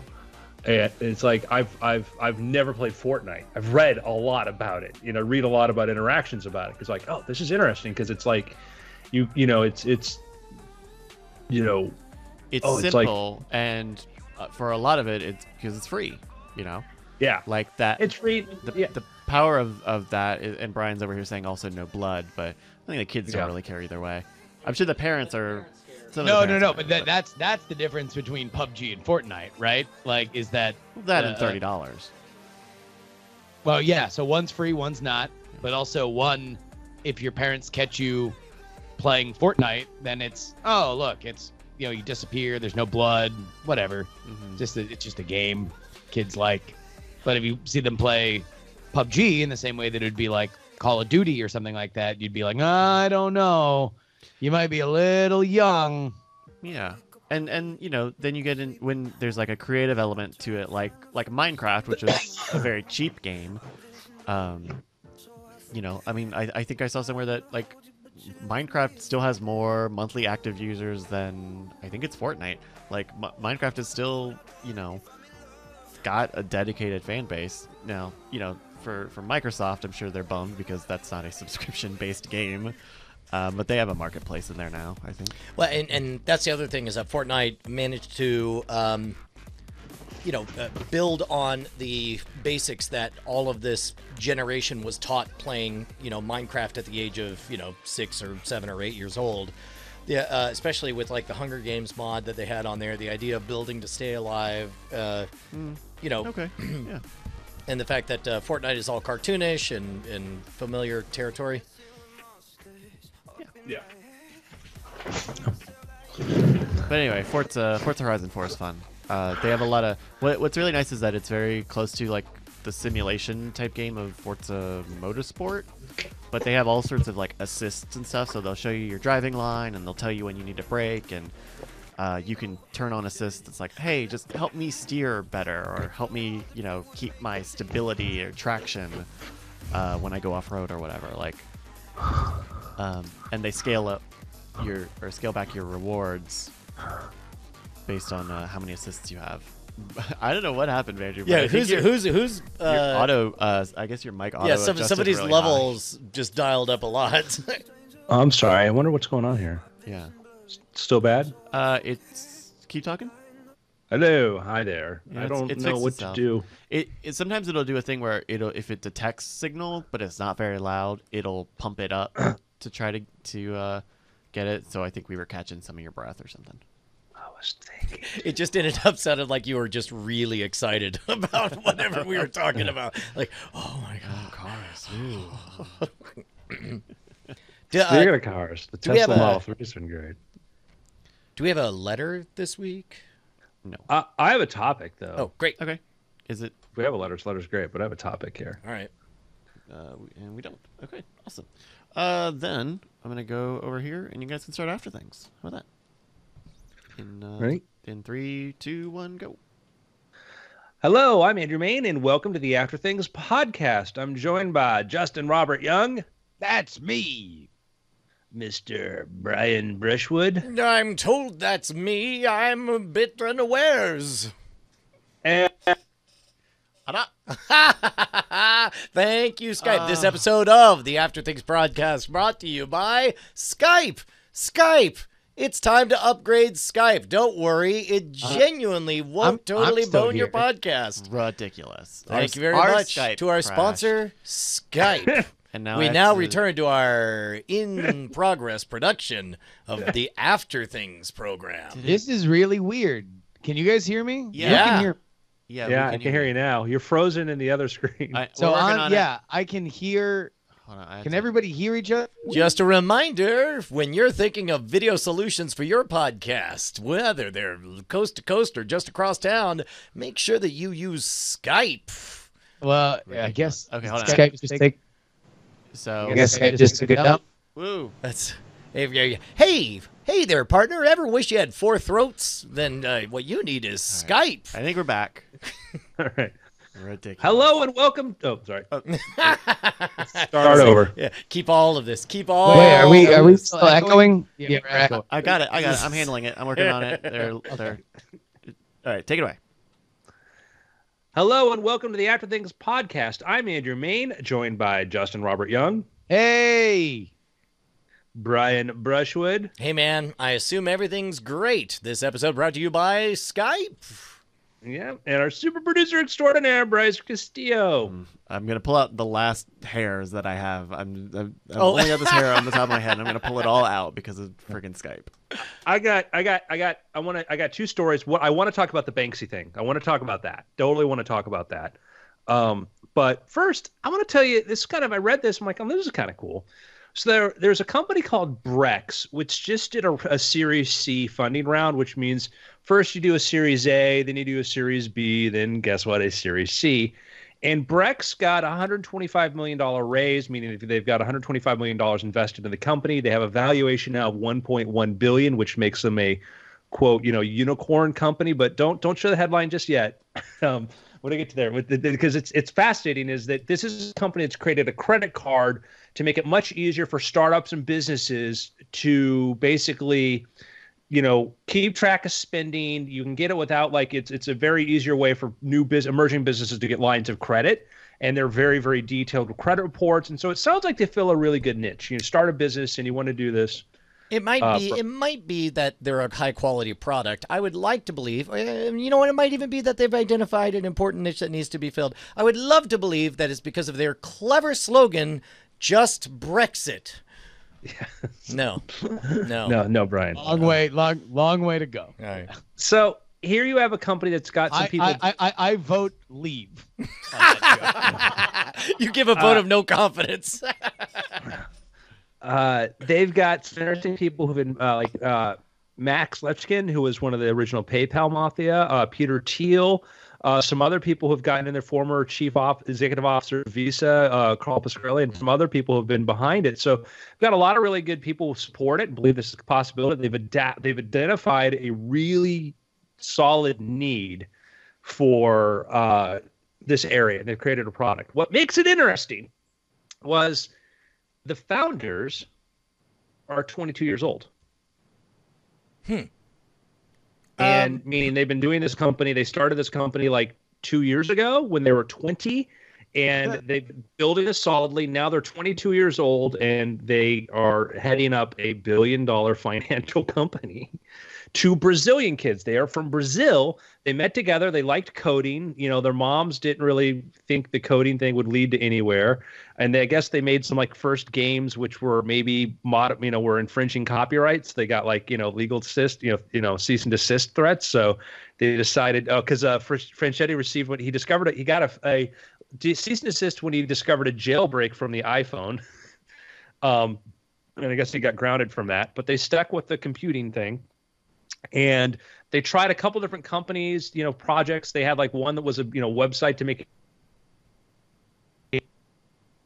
like enroll in universities overseas, but that didn't quite work. They ended up going, I think, to one of these startup incubators where they had an idea for a virtual reality company, which wasn't going to fly. But the people there said, "Hey, you guys seem to have a really good grasp." Well, actually, no.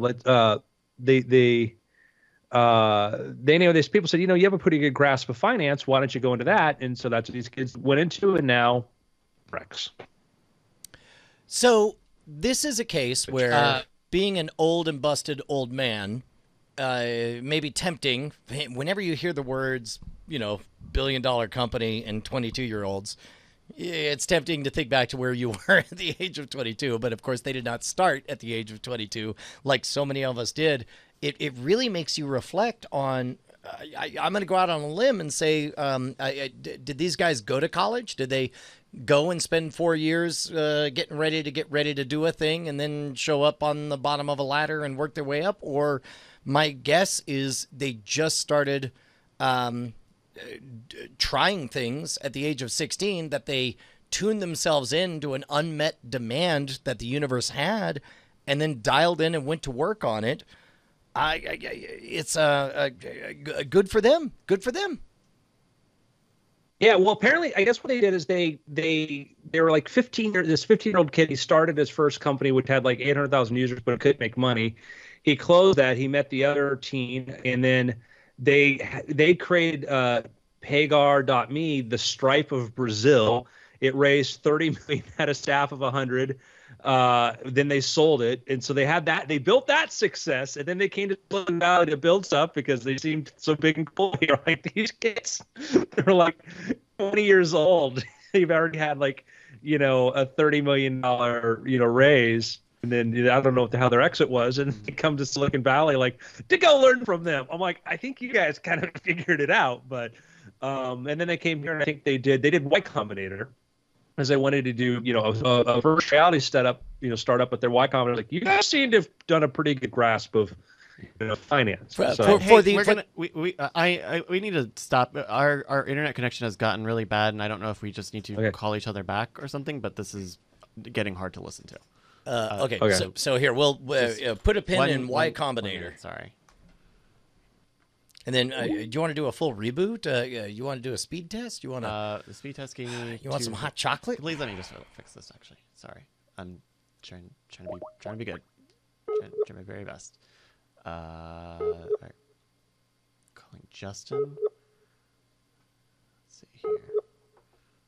Go and okay. Justin is unavailable. Let's call Andrew. Video call Andrew.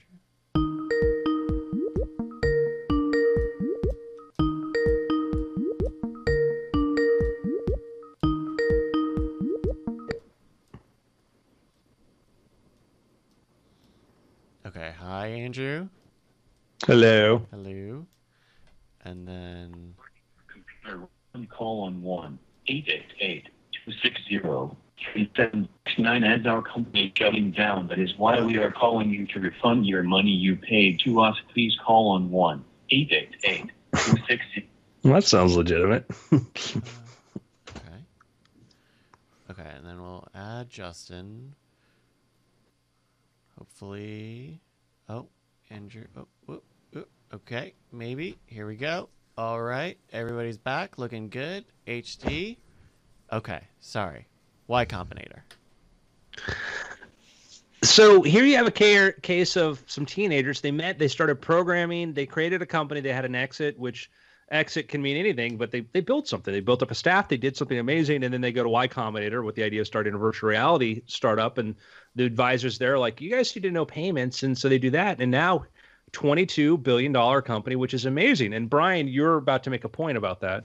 Oh, just that, like it's tempting to, when you hear about kids being billionaires, you think to yourself like, well, they're not billionaires. They're maybe 100 millionaires at most. Okay, all right, well, good. Well, let me reset all this. But meanwhile, like if I was going to guess, given our climate, that their play to get there, I'm going to guess number one, they did not go to university, which is not to say that nobody should go to university, but Brian Brushwood says nobody should go to university. As Ryan Holiday points out, he says if you're going to school, if you're going to college to learn a thing, and you have the opportunity to go straight to doing that thing, the time and the get-aheadedness is more valuably spent doing the actual thing rather than taking classes peripherally related to the thing so that you can get a piece of paper that makes you a more reliable hire to begin at the bottom of the ladder at some other place. So my guess is, as teenagers, they just dove in, got started, and failed fast, as the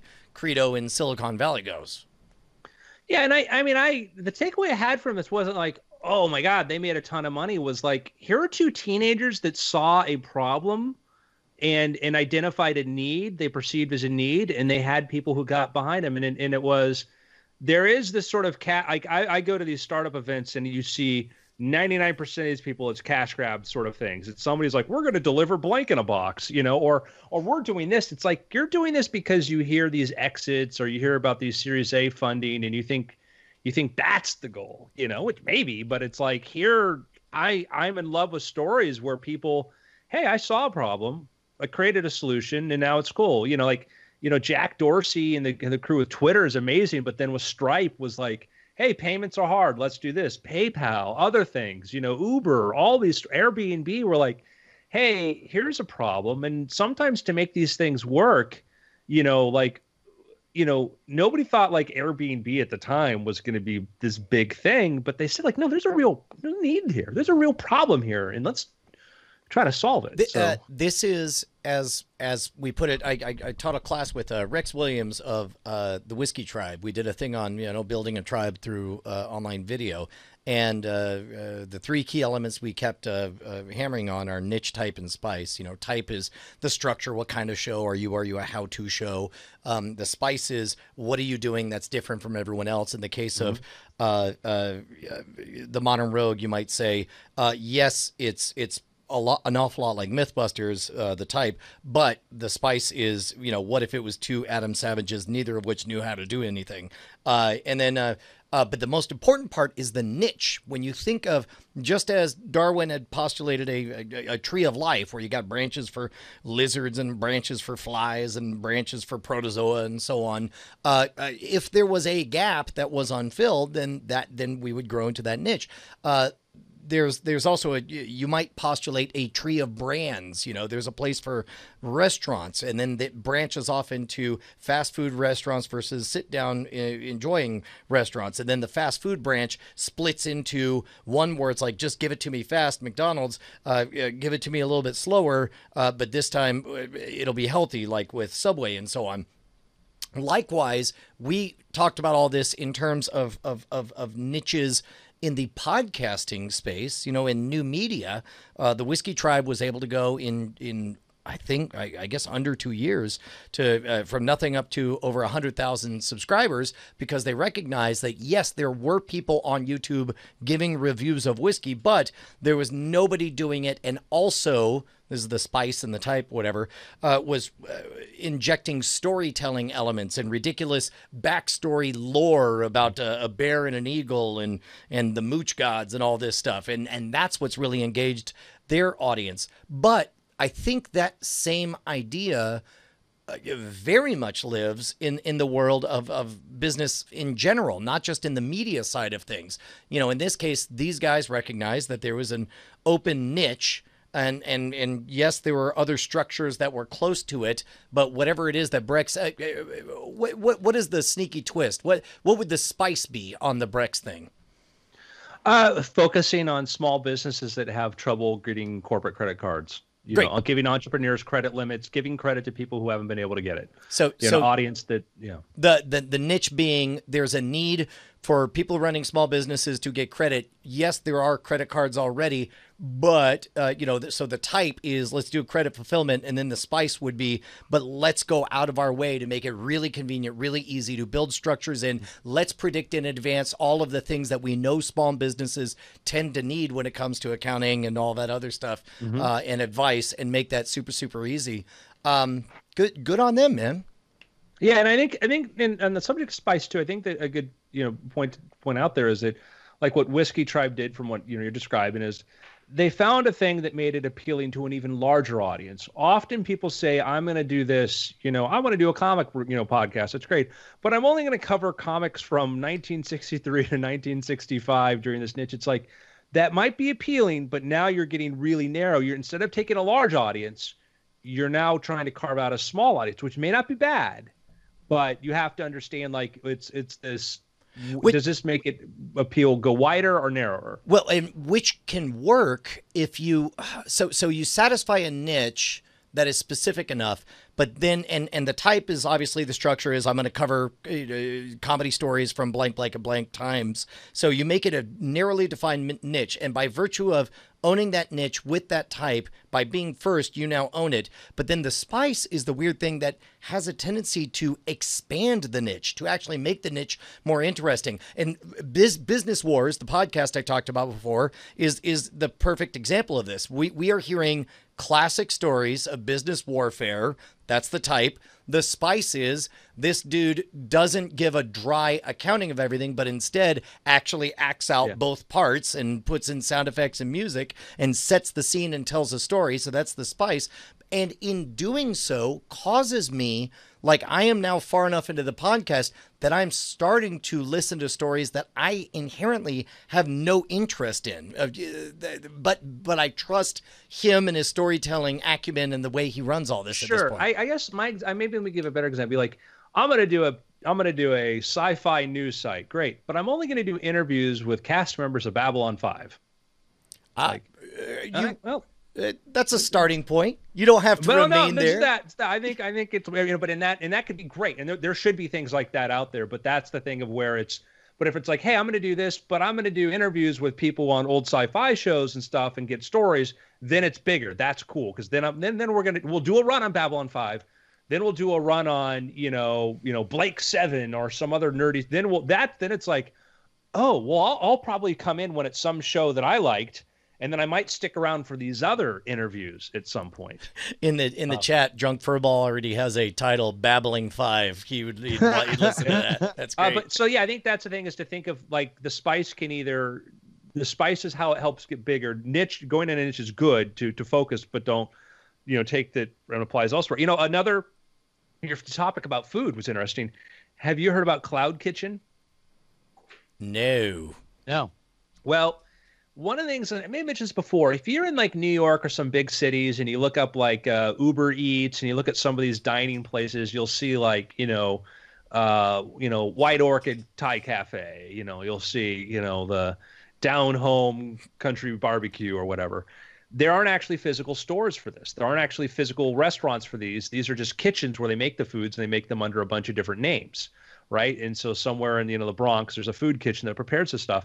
And Cloud Kitchen is one of the startups. And I think Travis Kalanick of Uber is one of the people behind this, where the idea is, let's just create this factory kitchen where anybody could go there and say, hey, I want to create my own little restaurant brand. These are my recipes. And basically, like, provide the staff and everything to create an entire restaurant where you kind of don't even have to own anything physically. Oh, wow. So Brian's on the website now looking at this. Theoretically, Does this mean that a same physical space could be 7 different restaurants every week? Yep. That's amazing. That's wonderful. Yep. But these are delivery only, so that space. Sure. But how far until all of a sudden, you create a modular thing? And we've alluded to this kind of idea before, but like imagine a modular space where it's like you press a button, all of the lighting changes, all of the screens throw up different art, the ambiance is whatever it is, and basically it's like, okay, Thursdays and Wednesdays it's going to be a French bistro, and Mondays and Fridays it'll be whatever.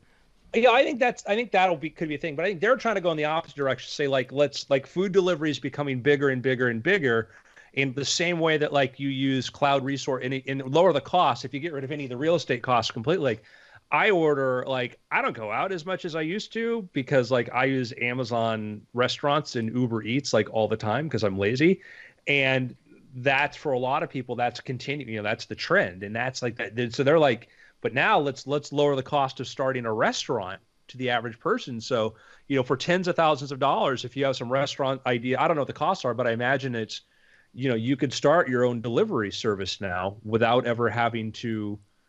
This is like basically they want to create a food truck-esque, like take what the agility of and daring of a food truck menu, right? But even eliminate that expense and say, hey, look, now the new food truck is what lives inside your Uber Eats and Amazon food and Grubhub and all that. So you really just need a portal that can exist within these already the frameworks for delivery. People are already just coming over to a window and picking up food anyway.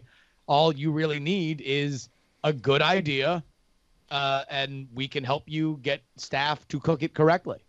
This is you click launch a kitchen. Really? You just click launch a kitchen? They have like get in contact with us, but their goal is, basically to facilitate, make it very easy. We provide private kitchen equipment. You build the business. So I don't know if they're into supplying the labor or whatever for this, but they provide, eliminate the burden of upfront costs, eliminate much of the CapEx for kitchen equipment, reduce permitting time. You don't need permits, eliminate non-food labor costs. So this is like basically, I think, and this is not an ad for Squarespace, but this is like the Squarespacing of opening a food business, because the one thing even the average Joe knows is that fastest way to lose all your money is to decide to open a restaurant, because there's so many infrastructure costs, and then you get embroiled in bureaucracy, and that, and then it takes months and months for you to find out whether or not your vision is going to resonate with the local community. Yeah. Yeah. So I guess what. Go ahead. I'm sorry. Yeah, I think that what they do is the idea is they open up a bunch of these ones all across cities and stuff, and small locations and stuff, and then you go staff and put them in there. But then we've talked about before, like the factory kitchens and stuff, and I think we're going to get to the point where it's going to be like, hey, here's my recipes, here's this, you staff it, you hire this, and I'm going to go advertise this is available. I mean, think about that. Where like you could take your favorite recipes, go online, put them into a kitchen, do a test order, get the order, make sure everything tastes right, go back, say we need to fix this, fix this, fix this. And then all of a sudden, you've got rogue food. And plus, once you crack the code for, let's say, North Austin, how easy is it to use this service to duplicate it in South Austin, then West Austin, then San Antonio, then Dallas, then Houston? If you feel like, oh yeah, these because you could have like, here's the ingredient list, and you can request other ingredients, and you could pay a certain amount a month to have certain ingredients on this, and you could create like, I mean, I think we're seeing that isn't what this is, but I think that's where we're gonna go, and particularly like if you're a trainer or you're somebody who's been diet programs and stuff, because like we do this now with like the supplement industry and custom tailor-made stuff, we do this in manufacturing. But the idea of, hey, I want to open up a delivery service that could be nationwide. Here are my recipes. This is the company I have do it because I know they faithfully replicate this stuff. That's an amazing idea. Real quick, because I could tell Justin has a thought on this, but it sounds to me like this is MP3s allow the democratization of music distribution. YouTube allowed the democratization of being a video producer. This sounds to me like a democratization of, a lot of people don't know that your Wendy's, your Burger Kings, your McDonald's, they're all sourcing from Cargill or some other major, they make a run of a bunch of Wendy's food, shut down the lines, and now they're going to make a run of Burger King food, and then they shut down the line, and then they're going to make a run of the next thing, and then they're going to keep on a continual loop. We just have that at a faster cycle, available at a lower budget to more and more people. Yeah. Well, and you are taking advantage of natural trend lines that you are already seeing. I think, food trucks were a big step forward, and like, all right, I have money to open a restaurant, or I have skill to open a restaurant. I want to do something. Can I do this cheaper, easier, or more agile? Right? Like, can I eliminate, like what Brian said? The biggest problem with a restaurant is, let's say I have everything right. I nail absolutely everything in terms of the menu and a staff and everything, except I didn't have enough money to get the location that would have been better, or I wound up overspending on getting a location I thought was going to be perfect, and it just is not there for the foot traffic, right? Or something else happens that gets in the way. So food trucks took that idea and said, you want to know what? All I know is that I can just go drive this truck to wherever people want to go, wherever people want to buy this thing. Cool. I can figure that out. My opportunity is endless there. This is fascinating in that you are also eliminating, there are so many Postmates and Uber Eatses and Amazon of the world that you eliminated the idea of, okay, to be a delivery restaurant, I need to hire a delivery staff. That now there already exists. You can just basically make what this is trying to boil it down to is just making a food API that that you can just say, oh no, all I'm just gonna do is I make the best Korean tacos, and so I'm just going to be able with a little bit of outsourcing and they even said marketing in there, so I'm sure that you could probably just go there and say, hey, look, I make the best Korean tacos. I would like to put this much money into it. Now you guys are going to set me up to the point where I'm going to have a kitchen, and you'll show me how to integrate into all these platforms. Might even help me with a logo and formatting my menu in an appropriate way, and maybe even getting into the SEO of trying to buy into the advertising. But at that point, now really all you have to do, like, you are as likely to succeed as there are people that are searching for Korean tacos in your area or would be interested in buying Korean tacos in your area. When, like, even then your runway is so much larger because you're not focusing on training up an entire staff, building up an entire menu that you're going to serve. Like, you can be hyper specific and limited. And as long as people want to buy that thing, now there's less of a barrier for that to succeed, which is just crazy to think that we're in that position.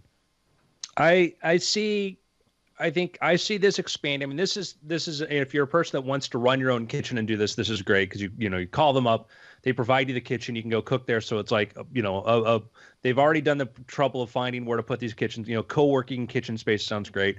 The next step of being able to contract out to the factory and making it easy for anybody to be able to go do that and take the ingredients list and do that, I think is amazing. I think what we're going to see happen if like the factory delivery kitchens succeed, Amazon's going to start buying, like, we'll buy one of the bigger, more successful ones and expand that. And that's kind of a thing I think we're going to get into at some point, is that, you're going to be buying you can already go to Whole Foods, but your delivery and your everything else, like, your food's going to be made in an Amazon kitchen, delivered by an Amazon delivery person. And, for better or for worse. I don't know. Anyhow, Bryce, any observations? Not really. Okay. Specifically, also, it's like, on the one hand, it's like, yeah, it's a bummer too. Like, it was a bummer. I forget which airport it was where we were flying.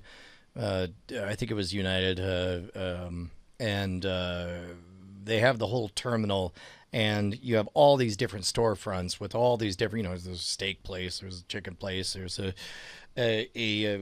sushi place or whatever, and then you figure out that they're all just different faces to the same back end, and that they all use the same terminals. You're like, oh wait, United owns all of these. That's why they all have exactly the same integrated terminals, and somewhere there's one big kitchen back there. So on the one hand, it is a bummer because I think that we do love the fantasy, and I don't mean that in a derogatory way. I mean, like, we love the illusion that these are independently owned businesses, but also my guess is 100% of all the food there is clean and relatively parasite free, partly because of it being assembled by one large company that has to keep up with all the latest health regulations. I would actually go the other way and say we are now moving into a world where you are closer to saying, like, all right, well, these ribs are good, but they're not like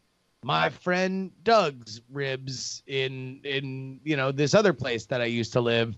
And now we are so much closer because, like, if you're able to, let's go into this factory kitchen world, right? And now Doug can just import all the specs that he uses for his ribs, and maybe it's not going to be exactly the same, right? But you can get a closer version to it, and you can spread. We're now, like, yes, we are commoditizing home cooking, and so we are losing on some level the preciousness of, oh, these were cooked by the hands that cook them all the time, right? We are moving a little bit away from Jiro dreams of sushi, but we are going closer to, man, this one burger place I used to go to in college put garlic salt on their burgers. I wish somebody would just put garlic salt on burgers.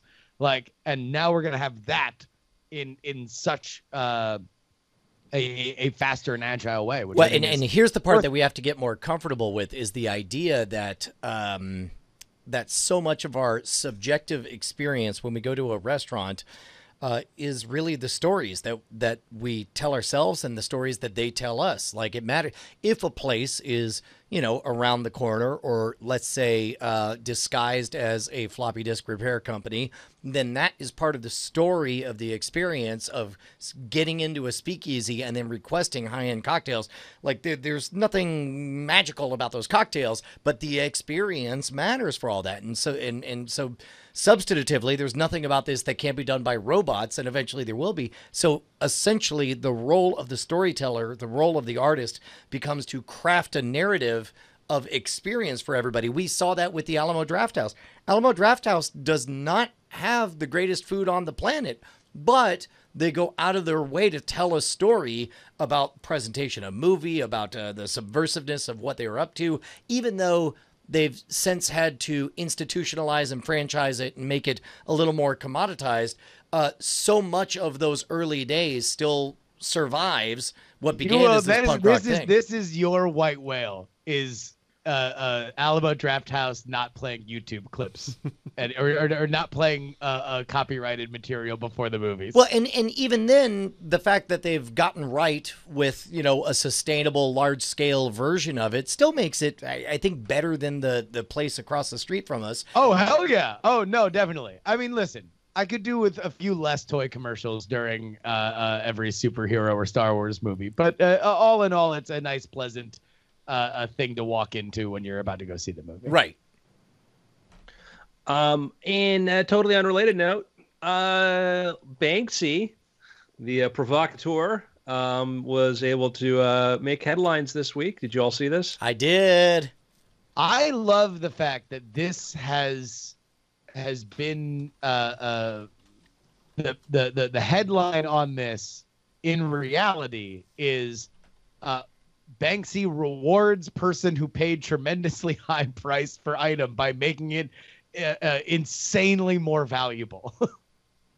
But the headline that was first was like, Banksy, so what will happen is Banksy, there's a Banksy print that is like, girl balloon or whatever it's called. And it's this girl reaching out this heart balloon that would have been in a private collection. And then it went up for auction at Sotheby's. And the moment that they reached the final bid of like approximately $1 million US, an alarm went off, and the print was in a large, suspiciously large frame. There was a sound went off, and all of a sudden the print started to fall downwards as it was being shredded, and it shredded itself 2/3 of the way, and it was actually the final thing was it didn't complete. It was like this portrait hanging out of a frame, half shredded. Much like a Pokemon, it finally evolved to its final form. You were bidding on it. I got to tell you, I have a real complicated relationship emotionally with this type of conceptual art, and it's taken me a while to understand the value of art in general, specifically. And I think reading Sapiens, reading Homo Deus has really made me understand that art is a military technology. It's the reason that only one version of genus Homo still exists. And it's because we had the power of art to inspire, to rally to our cause, to use as a shorthand, to recognize others of our tribe, and to project the specific onto the general. And I mean, I'm gonna. Sorry. This is the kind of story that would probably at the age of 17 I would have hated, but at the age of 43 I adore, and I justify and I think is important because what this person wanted to buy was a story, and hot damn, did Banksy over deliver on that story that this person got. I was going to defend my Neanderthal ancestors. They made art too. There's a lot of just so stories that I've subscribed to about why we survived and why they didn't. Some are appealing, but it may be more complex. Sure. Than that. No. Well, correct. And I can't wait for you to read *Sapiens* because I suspect that you'll have some really interesting takes on some of the stuff he said. But in general, it was stuff like gossip and the ability to construct myths. You worship the god of the 12 strings, so do I. Therefore, we can flexibly adapt and take over. I'm looking forward to it, but I highly recommend John Hawkes, his blog. He does a lot of great coverage. He's a guy, he's a researcher in this. He was the Homo naledi. He's a guy that found that, and there are things that I said, oh, this makes great. Like, one of the things my favorite stories was like Neanderthals didn't appear not to trade beyond their own groups, and Except we'd they only totally find. did. What's that? Except they totally did. Is that? Well, no. I mean, we still don't we would find we would find in Neanderthal graves, we'd find none of the rocks they had came from more than like a few miles away. Where Homo sapiens contemporaries to them, we would find them from hundreds of miles away, which implied they had trading networks were bigger. And that's a thing that I'm like, oh, maybe that's a thing. And there was some things that we thought about Neanderthals. They didn't do this, but then we found, wait, no, here's a case where they did do this because it became and so I'm on my own point. I've bought into sort of, well, they didn't do this thing. And that's a case I think still might be true, but other things like maybe they did, maybe they didn't do as well or whatever, but maybe it is a complex story. And I think, maybe we did have higher capabilities of abstract thought. So I don't know, but we'll read it. We'll talk about, but I highly recommend John Hawkes' his blog because he's really good at covering a lot of stuff and some of the myths that are popularized by other people about this. Sure. But yeah, but back to, the Banksy thing is like, the thing that, when you first read the headline, you're like, oh my God, he totally got them. But then you find out the painting was sold at the very end of the auction. Also, that it had apparently been in the collection for years. And you're like, well, that seems, the battery still worked and all that worked. And then you find out, Banksy has this company called Pest Control, and they're the ones that authenticate Banksy stuff. So if Banksy stuff goes up for sale, they're the ones that go in there and authenticate it, which tells you like, Banksy's a commercial enterprise. There is money to be made from Banksy, and one of the ways that Banksy can make money is that he can do private placements of stuff. If all of a sudden, Dr. Dre wants to buy a Banksy, he can buy a Banksy, and Banksy's friends and people like this will facilitate that. That's how it works. So he's not like he's this guy that's like who's eschewed money or anything else like that. And that's never. I don't think that's his point at all. And so But there's an enterprise there. There's a commercial enterprise that's very clever what they do.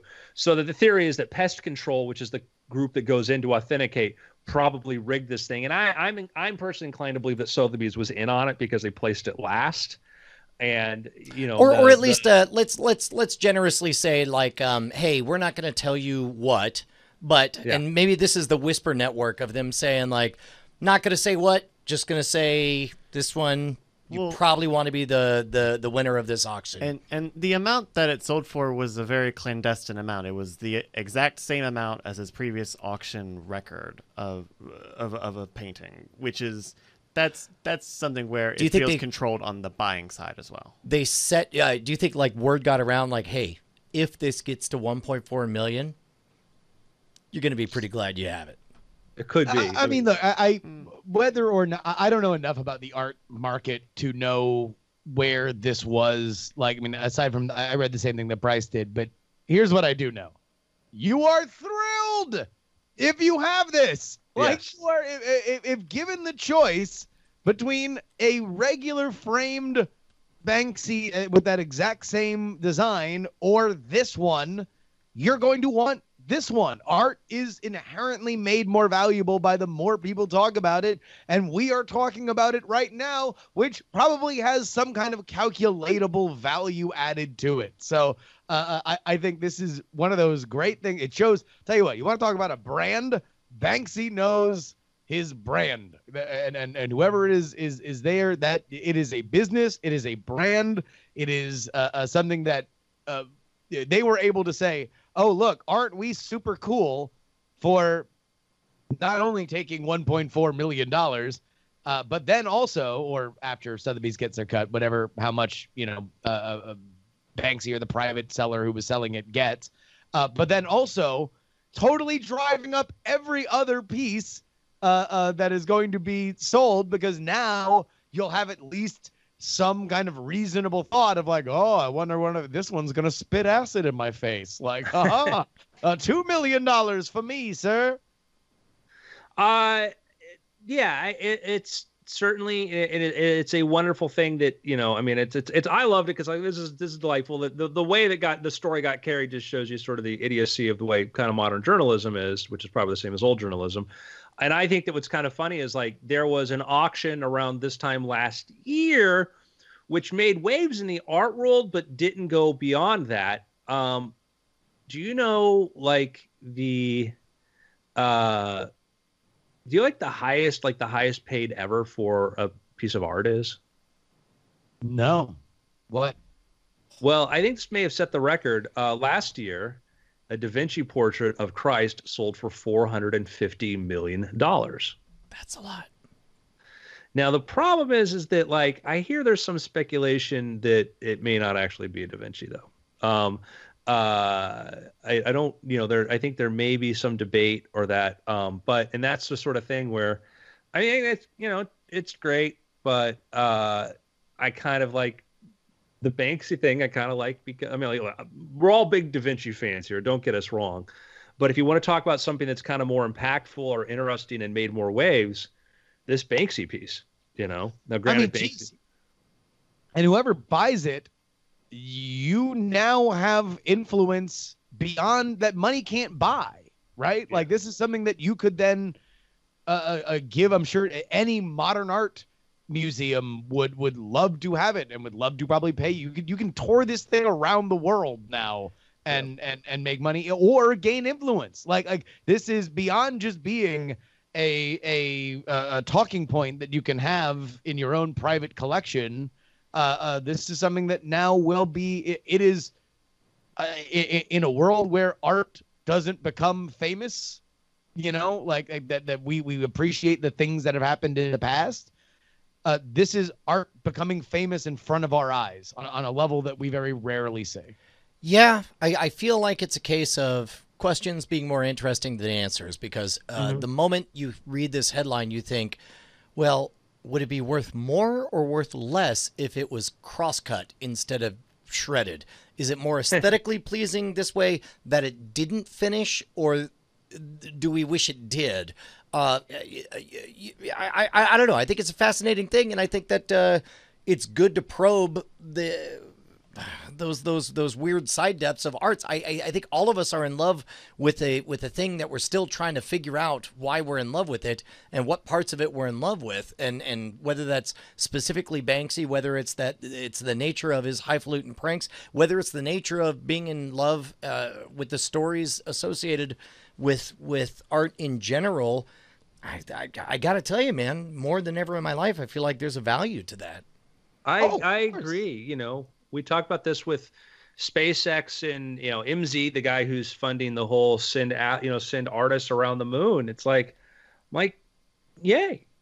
yay. I don't know if personally I'm going to gain a lot out of that, but I know that a lot of people will, and I think that's a neat thing. And the Banksy thing, it's Reverend Banksy's a guy that, like, I don't necessarily think that I'm on board with all of his political views or his on stuff, but man, bless him. Like, I'm glad that he's out there, saying things, being provocative, doing stuff, and doing it in a very entertaining way. And I I've said this before. I've talked this last. We're talking about Kanye. Like, this is a guy. Like, I don't know what he's saying to be able to say that I agree. But like, I like the fact that he's not afraid to say something. And I like artists and stuff that are just going, hey, think about this, or take a look here, look over in this direction. This is what I think. But at least I get you to look and think about something that's outside of your wheelhouse. And I think that's. I mean, all goes back to what is that art piece from 100 years ago where somebody just put a urinal in the museum? Piss Christ. I'm sorry. You're not that one. No, it's quite literally Duchamp's fountain. Yeah, that's right. Duchamp's fountain.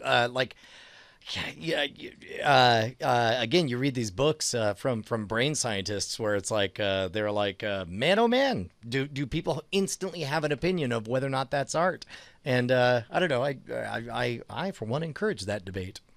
Would we have thought differently about this if the painting was fully destroyed, either by some sort of chemical reaction or a fire or something, or like so let's say like now it is like not, because even if it had shredded all the way through, you can still put that up and now it's aesthetically something interesting. If it's just burned beyond recognition, like, do we think better or less of it? I think that is why we appreciate what we saw, because we saw the equivalent of him barrel full speed towards a cliff and hit the brakes at exactly the right moment to where everybody is sufficiently horrified, shocked, and amazed. The purchaser is even more happy that they bought it, and everything was on brand in a way, because it's like, on the one hand, it's like, where does it end on the other hand? It's like, why not burn down all of Sotheby's and murder everyone on the inside? Now it's really good art. Enjoy those ashes, right? So I think that's the... similar to in the days of NSFW, we knew that there was an artistic comedic value to playing fast and loose with real money, the money that was keeping the show afloat by being dangerous in our ad reads. That's what we just saw right there. Whatever that thing is the same fire that you and I played with. Yeah, I think there is, Banksy started as a graffiti artist, which, destroying people's property. Of course, now, people wished it was, they had some of his early stuff, it really isn't that good, but people wished they'd had their property destroyed by them. What's interesting though was like when Banksy did his, his famous New York residency, where he's going to show up and did like 30 pieces around there. What I thought was interesting was some of the stuff he did were illegal, and like, yeah, I think you punish like any other graffiti artist, whatever. Like, he's not above being punished, in my opinion, on that. But what I thought was like Michael Bloomberg was doing the press conference to, say, yeah, we'll punish him, we're gonna catch or we're gonna after him or whatever. I'm paraphrasing here, and it's like, and I'm like, what do you think your role in this is now? Like, yeah. Like it's fine to have like this, say the police commissioner may issue a statement, say like anybody else does this is a crime, whatever. But when Michael Bloomberg goes up to a podium and says, like the freaking mayor of Gotham challenging Joker or something, it was just like, I'm like, the optics on this aren't good for you, mayor. But, not to say, again, let's say like, yeah, the absolutely should, if he's illegal, then prosecute it. But that side note, like, this is just, I don't know. I think this is a cool thing. It's worth really analyzing the story behind the story, because it's going to be instructive, and thinking about, like Brian very clearly said, there are lines there. There's a line between, it created an even more interesting art piece. Had the thing totally combusted and gone on fire, well, then it could be insurance fraud, and it was a very clever thing. Now, what's funny is there is one recognized Banksy art project that Pest Control will not authenticate. And that was at a music festival years ago. Banksy had made a bunch of English pound notes or 100-pound notes where you replaced the Queen with Lady Di, Banksy of England. So we're losing you for a second, but it sounds to me like that's the kind of thing. A friend of mine, David Rowan, once wrote an essay about the matrix of moral and ethical when it comes to the world of magic, or I guess legal and ethical, and how they're not necessarily on the same thing. And he postulated, is it possible to do a magic trick that is ethical but illegal? And of course the answer is yes. If you full on counterfeit a bill, it makes it a very convincing magic trick, and you are definitely breaking the law in order to do it. However, you could easily make the case that this is an ethical piece of art because there was never the intention of having somebody exchange it for goods or services. So it sounds to me like that's the artistic territory that he was trying to thread.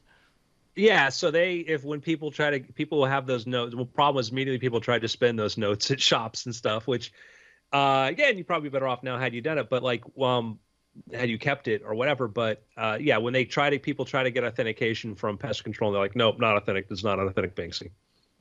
Yeah. No. Which I think they go for a couple $100 a piece now. Hey man, I don't want to be a broken record, but I feel like for picks, just for you, I would love to hear your take on Sapiens and Homo Deus. If you get the chance to read those books, right. I think there's a lot you would like in there. All right. It's on my Audible. Audible. Just add that to the list in all your free time, Andrew. Just jump on in. My pick is going to be former Weird Things guest Aubrey Sitterson just released his comic book history of professional wrestling. It is really, really good. I've always known him to be a really cool storyteller, but this traces the history of professional wrestling back to its literal origins between wrestling matches and carnivals and where things began to pick up steam with the Goldust Trio, all the way up till modern days and how much media has depended on it. But very, very well done. The art is super fun, and I would encourage everybody to go get it. The comic book history of professional wrestling. Awesome. Oh, very cool. Justin, Brian. Justin. Bryce. I don't have an After Things pick this week. Sorry about that, guys. Sorry. I'm sorry. My Bryce is my Justin Bryce thing. I was pulling up my pick. Exit Through the Gift Shop was actually a documentary, theoretically produced, claimed by Banksy. And it's about another artist. I think it was Mr. Brainwash. But yeah. Anyhow, very interesting sort of thing about sort of the art thing. And there's some people say that the whole thing is, the whole documentary is actually a mockumentary. Which our friend Rudy Kobe insists that is not the case. He says he was there at that time in that scene, and that Mr. Brainwash really is exactly as presented in there. My bummer about this movie is that the subtitle was constantly called The Banksy Movie, and yet it was not about Banksy. It is about Mr. Brainwash. Yeah. Now, and I know Rudy. I've talked to Rudy about this. Like, yeah, I mean, that was a real installation, a real thing, real this, whatever. But a lot of things in the art world, sometimes they're collaborative. You don't know they're collaborative. And most of it is, hey, we're going to do a thing. We're not going to tell anybody we do a thing, and we'll make this thing happen kind of thing. So as far as I don't know, and I don't know, but and I'd say that every documentary is a mockumentary. Every documentary is a mockumentary to a degree. But it's a very, very interesting sort of overview on that. The other one I would recommend is, I think it's Banksy Does New York, or Banks Like This, which was about like the 30-day whatever residency did that. And it was very interesting about the reaction to that. And it's kind of interesting because there's another one, I think Stealing Banksy, whatever, which was Banksy did this. One of the installations was this small brick sphinx that some dude saw, and they're like, well, we're taking it. And they picked it up, put it in the back of a truck, and went off to go sell it. And there's people like, oh, how dare you? And I'm like, I don't know that that's any morally worse or better than, putting something on the side of a building that's nice. I don't know. I mean, like, hey, I made this piece and now it's out there, and it's like it's out there open to the world to whatever's going to happen. And you'd see some examples like Banksy put a balloon thing on the side of a building and some guys tried to grab it and cops stopped him and all this. And it's like, I think that's part of it. I get that it sucks that these people took this thing because they wanted it for their own, but it's like sitting there on a public street. And it's like, I'm if you see a Banksy, grab it. You're like, oh no, you're gonna die. Other people like, yeah, but it's gonna get grabbed. Man, so. Then you get into the interesting question of degrees, where it's like, let's say an art piece involves the act of shoplifting. Would I get it. This is a artistic piece, a live action performance art of the act of shoplifting. Well, I'll participate by committing the act of murder. It's like,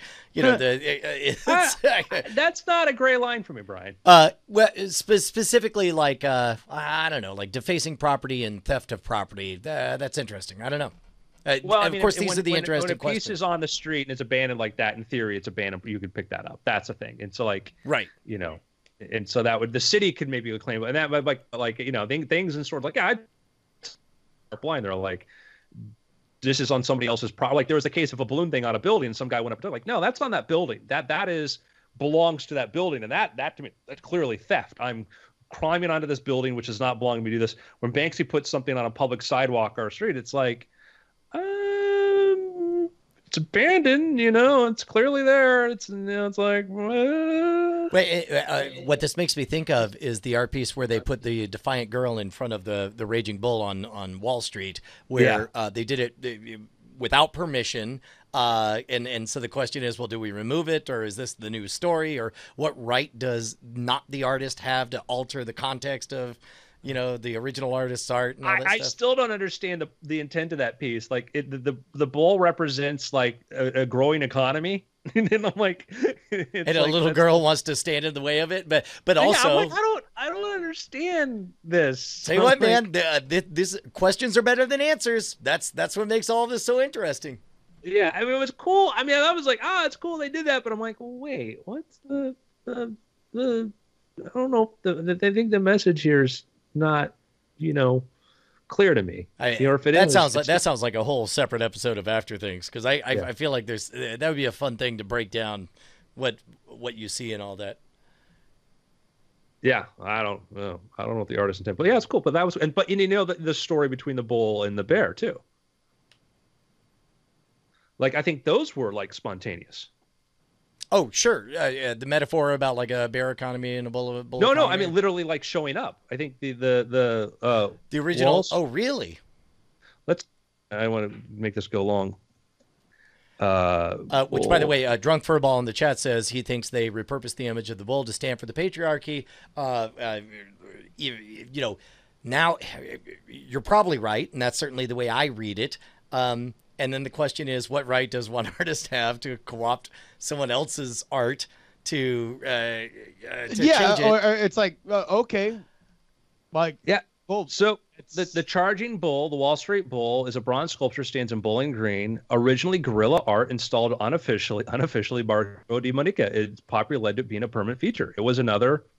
That's so amazing. Look, the bull was. That's amazing. Yeah. Yeah, no, this feels like a whole other episode. Yeah. Cool. All right, gentlemen. It's been weird, but it's after. I'm looking at the Wikipedia on the bull. And I always say the bear and the bull. There's no bear sculpture. In my head, there's like a bear across the street or something. Yeah, the bear is just an actual living bear that's just, creeping and shaking a fist. Like, oh, the bull, he gets all the excitement. Yeah. All right. Well, and I guess that's one of the other things is like, who does the art belong to? Who has the right to? I mean, if it's guerrilla art to begin with, then, what if, does the city decide? Do other guerrilla artists decide to steal the art to alter the way things look? Man, art's a crazy scene. Yep. I'm the first one to ever have that thought. Yeah. That's a Ryan hot take Brushwood. from this guy. New art book. Art's a crazy scene, man. Man, art, am I right? All right, well, we've got Cord Killers in a couple hours. I got some stuff we got to do until then. Thank you guys for joining us. Man, this. It only took 2 hours. Thank you to for our me to roll sponsor, out. Skype. Skype. Skyping it up Yeah, since Skype. Skype Team 70 Skype. New feature, Skype Echo. Hope you all can check it out. The Echo was the least of. Well, have a good. We'll see you in a couple hours, everybody. Bye. XOXO.